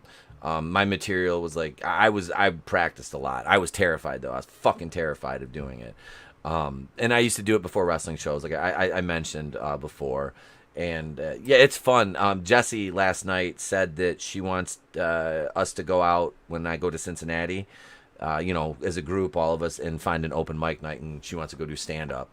And I'm like, I haven't done it in fucking 5-6 years, but what the fuck? I'm a stay-at-home dad. I'm a stoner. I'm a substitute teacher, and I'm a YouTuber with an ex-professional wrestler and DJ background in finance who happens to be fucking Jewish but Catholic. I've got a lot of material to fucking work with. You know, so... It's there's a lot to work with. So yeah, absolutely. If we get a chance, we're down in Cincinnati, and somebody will upload that. It'll. Oh no. If any of that happens, I'm gonna try to record all of it, and then do with it what I'm allowed to do, kind of thing. So yeah, absolutely. But I know for Horror Hound Saturday night, there's an '80s karaoke and dance party going on there. For Horror Hound. So I don't know. Like once again, I don't know what our plans are because usually for those things we usually go fly by the seat of our pants. Like we'll plan something, but it usually doesn't go through. And that happens in a good way because we got kicked out the last time we were there. We were gonna go drink and like party with these people with our friends and stuff like that. Mm-hmm. And we got kicked the fuck out, and we ended up going through downtown Cincinnati. We went through the casino there, went through downtown, had a good fucking night. Why'd you get kicked out? Man. I can't remember why you guys got kicked out. Oh yeah, we got kicked out because we brought a cooler of alcohol, and mind you, everybody else is fucking drinking there because we brought a cooler. We had to get kicked the fuck out. I'm not kidding. Oh. And mind you, everybody's got like these giant like things of beer and liquor and whatever else. We get kicked out.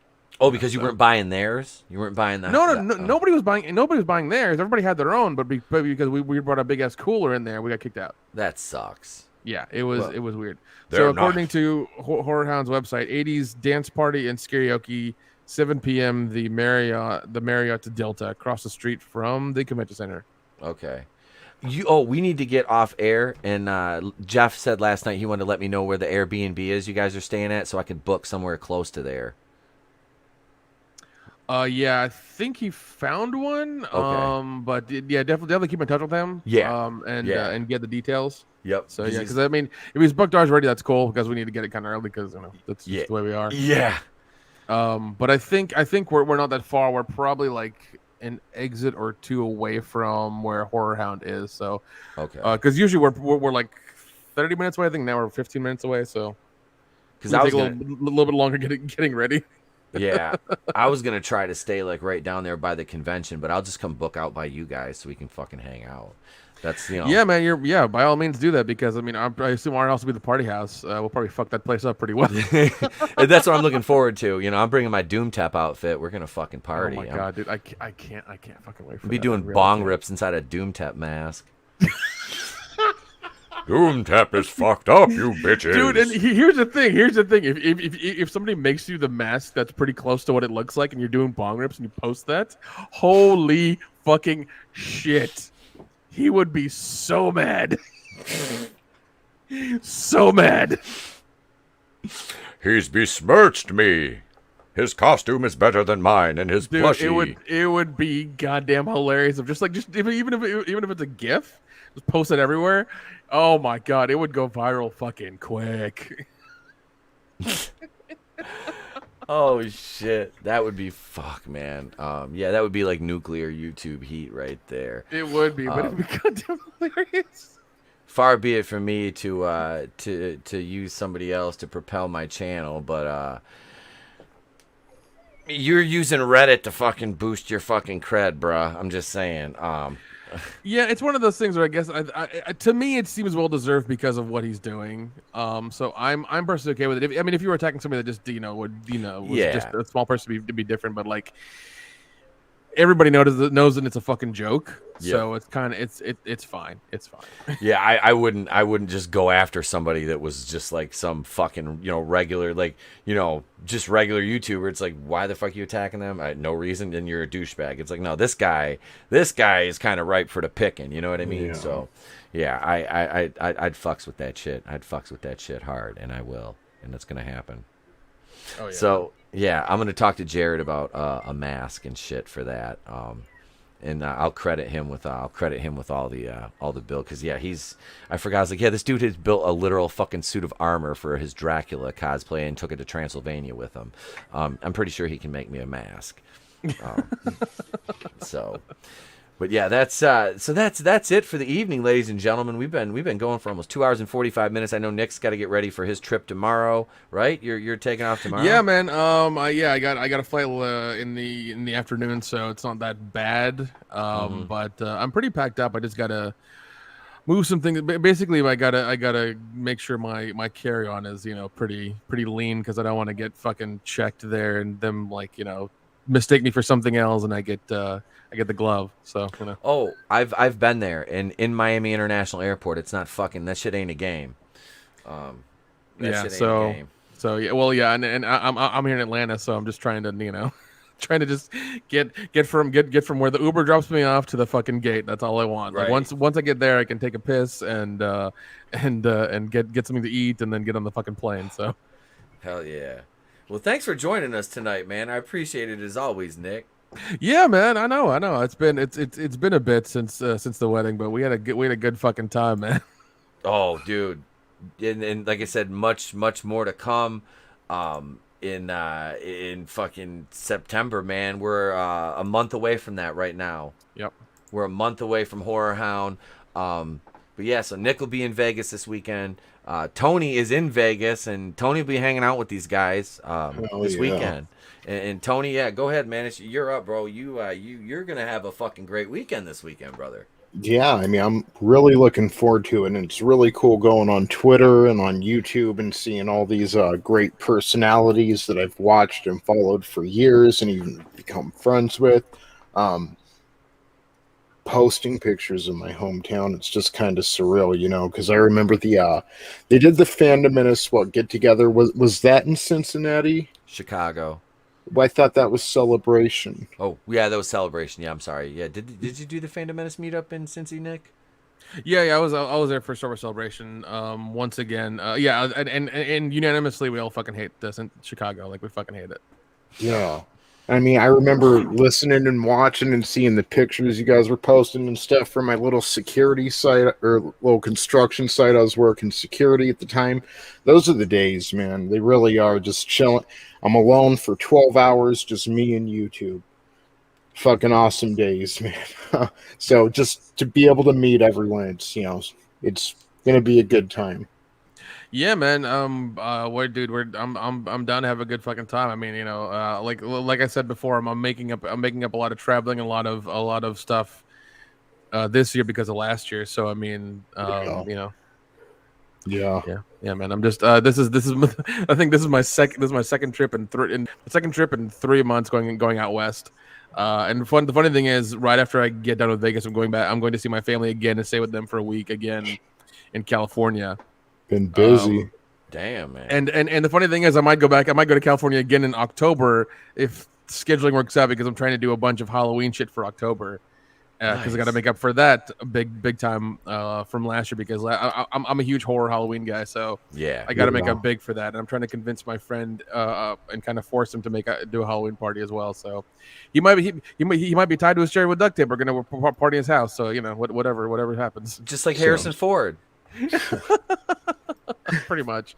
So yeah, I'm trying to do a bunch of like horror Halloween stuff for October and a little bit of September as well. So it's gonna be interesting. Here, and also here's the funniest thing. I do Vegas, California this week, or like these next few days. Right before Horror Hound, I do Dragon Con here in Atlanta. Nice. And then I do Horror Hound the next weekend. Like, I'm just fucking booked, man. It's crazy. Dude. I'm honestly like, that would be fucking amazing, dude. Like, that's kind of like, I want to be able to do that. Like, you know, just like on the weekends, you know, be able to like take off and like, go, you know, when the channel gets bigger, you know, go do shit like this, you know, more often. Like, I'm getting into it now, but it's so much fun, like getting to do that. You know what I mean? And the interactions and shit like that, you know. I'm really sad I can't come to Vegas this week. I really am. And it's like, I wanted to hang out with you guys again, but more or less, I want to fucking sit down and break bread with Tony. I do. Yeah. I want to meet this cat in person and hang out with him. The Vegas trip is an inevitability for me and the wife. It's just a question of probably, you know, not this year, won't happen this year. But we've done some, you know, not as much, but a lot more traveling than we normally do. But yeah, I do. I want to get out there and hang out with you and Reese, Tony. Definitely. Yeah, definitely. That would be awesome. Yeah. One day, man. Oh, it'll happen. It'll happen. I don't care if I got to fly your ass out here somewhere. You know what I mean? We will. But we do. We'll probably end up coming out there. Like I said, we've been talking about a Vegas trip for a while. I need to see the Midwest. Like, my mom's side of the family's from South Carolina, and I've flown up to Boston for my brother's wedding, and I've just gone back and forth on the I-40, you know, from Nevada to South Carolina, but I've never been up through the Midwest. You know, that's like one part of the country. My grandpa lived in Washington State, so we drove up through California and Oregon and up into Washington. I've been all over the U.S. except for, you know, your little neck of the wood. Not little, but your neck of the woods. So have you ever seen Children of the Corn? I was gonna Yep.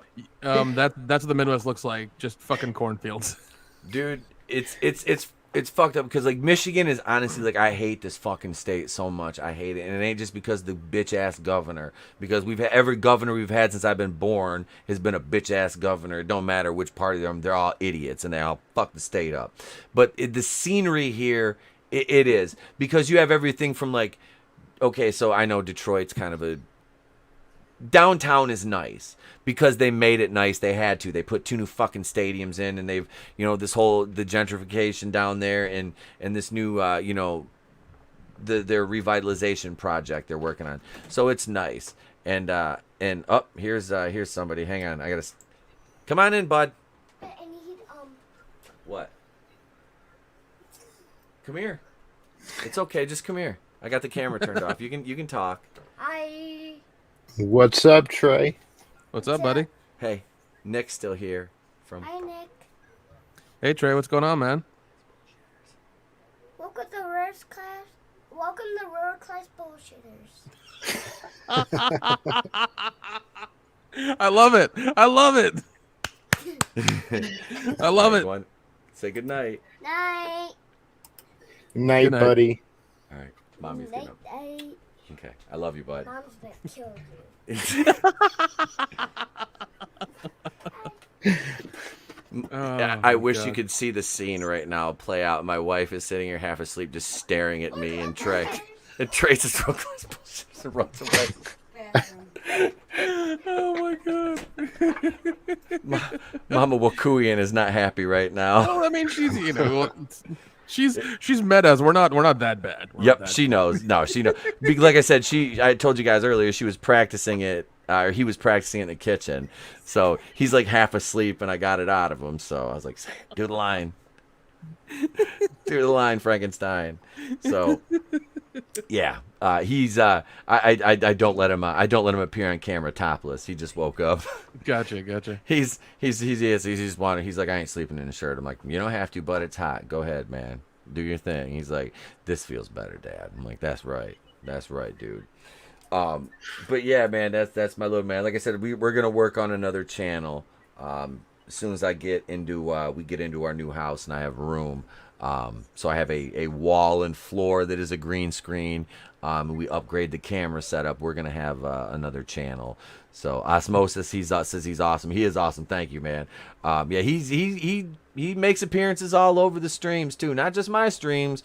He'd come on the Rogue Entertainment stream, and he does, because we got Vinny Tardamel on there, so Trey comes on and Vinny does a Mario impression. Trey heard him do it, so Trey comes on and does, it's a me, it's a Vinny, it's a me, it's a Mario, and he doesn't say Luigi, he says it's a me, it's a Ouija. He's out in the hall yelling it right now. I gotta straighten my leg out. He just said it's a me, it's a Ouija. He's in the bathroom across the hall from the studio right now. That's why it's nice. Like when I play a bumper, it's like I get up. It's like if I'm playing a bumper, I'm usually across the hall. As I say, if I say I gotta go across the hall, that's the bathroom. So Adam Shawhan knows. He's been here. He's seen the setup on the inside of the Orville. Yeah, that's the one thing. Who was the last night on Jesse's stream? They're like, was it? I can't remember the guy's name. It was Greg Kirby or something in the chat. He was like, he taps inside. It's Luigi. I know, buddy. See, he comes in and corrects me. But no, they're like, he's inside of a limo. I'm like, no, it's the Orville, man. I'm like, it's the deck of the Orville. Oh shit. That's it, guys. Wait, what he's Clone Geek 35. Penguins are the dominant form of life on Earth. I love that we have this whole like sub thing with Kendo now, like the year 3535. The year 3535. Penguins are the dominant form of life on Earth. Kendo wakes up from his cryogenic slumber to have to battle and wage a one-man war against these slippery tuxedoed beasts. Going on Osmosis's comment, okay, the future of YouTube is going to be awesome. I was watching Marvel What If earlier. Just the plot alone, you can't explain it on YouTube without getting a strike, right? Or, you know what, I'm sitting here like we're watching a fucking Disney cartoon, and you can get away with more on here than you can on YouTube. Yeah. Like, yeah. I can tell you there was Captain Carter. I can't tell you who she was fighting against. Yeah, but she was fighting against, let's just say, some Germans. See, quickly, Tommy, before the Germans get here. It's like a fucking Disney cartoon. You can get away with more. This is supposed to be the Wild West. What the fuck? Yep. Twitter still's a Wild West. There's buttholes on Twitter. There is. There's buttholes on Twitter. They don't care. Facebook and Instagram are like, oh my God, we're Puritans. Stop it. Nobody has buttholes. Nobody shows. Not just because you don't have one, Mark Zuckerberg. Just because they didn't install one. And they created you. Anus on Zuckerberg. Kendo 30. Sounds like 3535. Kendo and Billy D. Williams are the sole remaining humans. Well, here's the thing. Kendo can run. Yeah. Osmosis says, I'll go watch. You go watch What If. Hit me up on Twitter and let me know what you think. At the place to be RE1 if you don't already follow me. Just let me know what you think of it. But yeah, this is it. Oh yeah, you got a morning show coming from me tomorrow too. And the morning shows are actually fucking lit. Like we've had I've had 19 people in the chat on a fucking morning show where I'm just sitting there drinking coffee talking about bullshit. So, oh my God, Parrothead said it. Doobie doobie doo, beware the penguins. Yes, I'm old enough to remember the fucking Bud Ice penguins. I used to love that shit. Oh my God, I don't think I remember. Nope, I don't. Nope. No Twitter, sorry. Oh, well shit, we're on, don't bother hitting me up on Instagram. I have a Place to Be Reviews page on Instagram. I probably should use it, but I barely post on my personal Instagram account. I don't see how that platform's worth billions of dollars. I don't either. It just never. I get Twitter. I get the point of Reddit. But Instagram, it's like it just seems like a limited Facebook, I guess. Yeah, I don't. I just follow hot women on there. That's basically that's it. well, that's Instagram and that's my Twitter. My Twitter's just buttholes and like science facts. That's all. It is. Buttholes and science facts. It's like a post from Lexi Luna and then Neil deGrasse Tyson. Like that's how it is. You know how many infinite universes there are in the cosmos. Butthole. Wait, what? Subscribe to my OnlyFans. And Lexi Luna's like, here's my OnlyFans account and my butthole. Yep. I'm like, okay. So you're like, all right, cool. I learned about the cosmos and buttholes. Yes. I see this as an absolute win for the day. Oh, 35-35. Dion Centaur descendants raid Arby's. Wait, hold on. Does this mean Arby's wins the franchise wars? Arby's fucking wins. I don't know how. It's probably because they got the meats. bum, bum, bum, bum, bum, bum, bum, bum, and Ving Rhames. But no, that's it, folks. That's the show for the night. Thank you all, man. Thank you, Nick. And a thank you to Kendo and Jeff and Jesse and Dion was here in spirit with us. He's still alive, by the way. He's still alive. He's alive. Dion is he's out having a night on the town. I'm sure he says, wait. Clone Geek says, Dion, why do you skip? Do you think you might slip? Do you know it makes you look gay? We know because we know the holy way of the gallop that separates us from the scallop. Oh my God. Oh shit. Yeah, you guys will see Dion with all of us together at Whorehound in a month. So we'll post a lot of stuff on our Instagram, Facebook, and Twitter. So make sure you're following World Class Bullshitters on there. So that was that was the one thing when I showed up, when I first got to Indiana, when I met you guys up at the bar. The elevator opened and I see you guys all sitting there. And the first one to get up is Dion. He turns around, he's like, "Holy shit, he is real!" Like he knew he knew right away who the fuck it was. No, the other thing I love is that, oh God, his wife and your wife were like, "Oh my God, you live in Michigan? I live in Michigan. Yep. Holy shit, we should become Facebook friends." It was fucking hilarious. Yep. Yeah, I'm like, oh my God, it was funny as shit. Oh, that's what I told you. I was like, we got to get together, man. We get the fucking kids together and shit, man. So it was, that's funny because after we went to IHOP,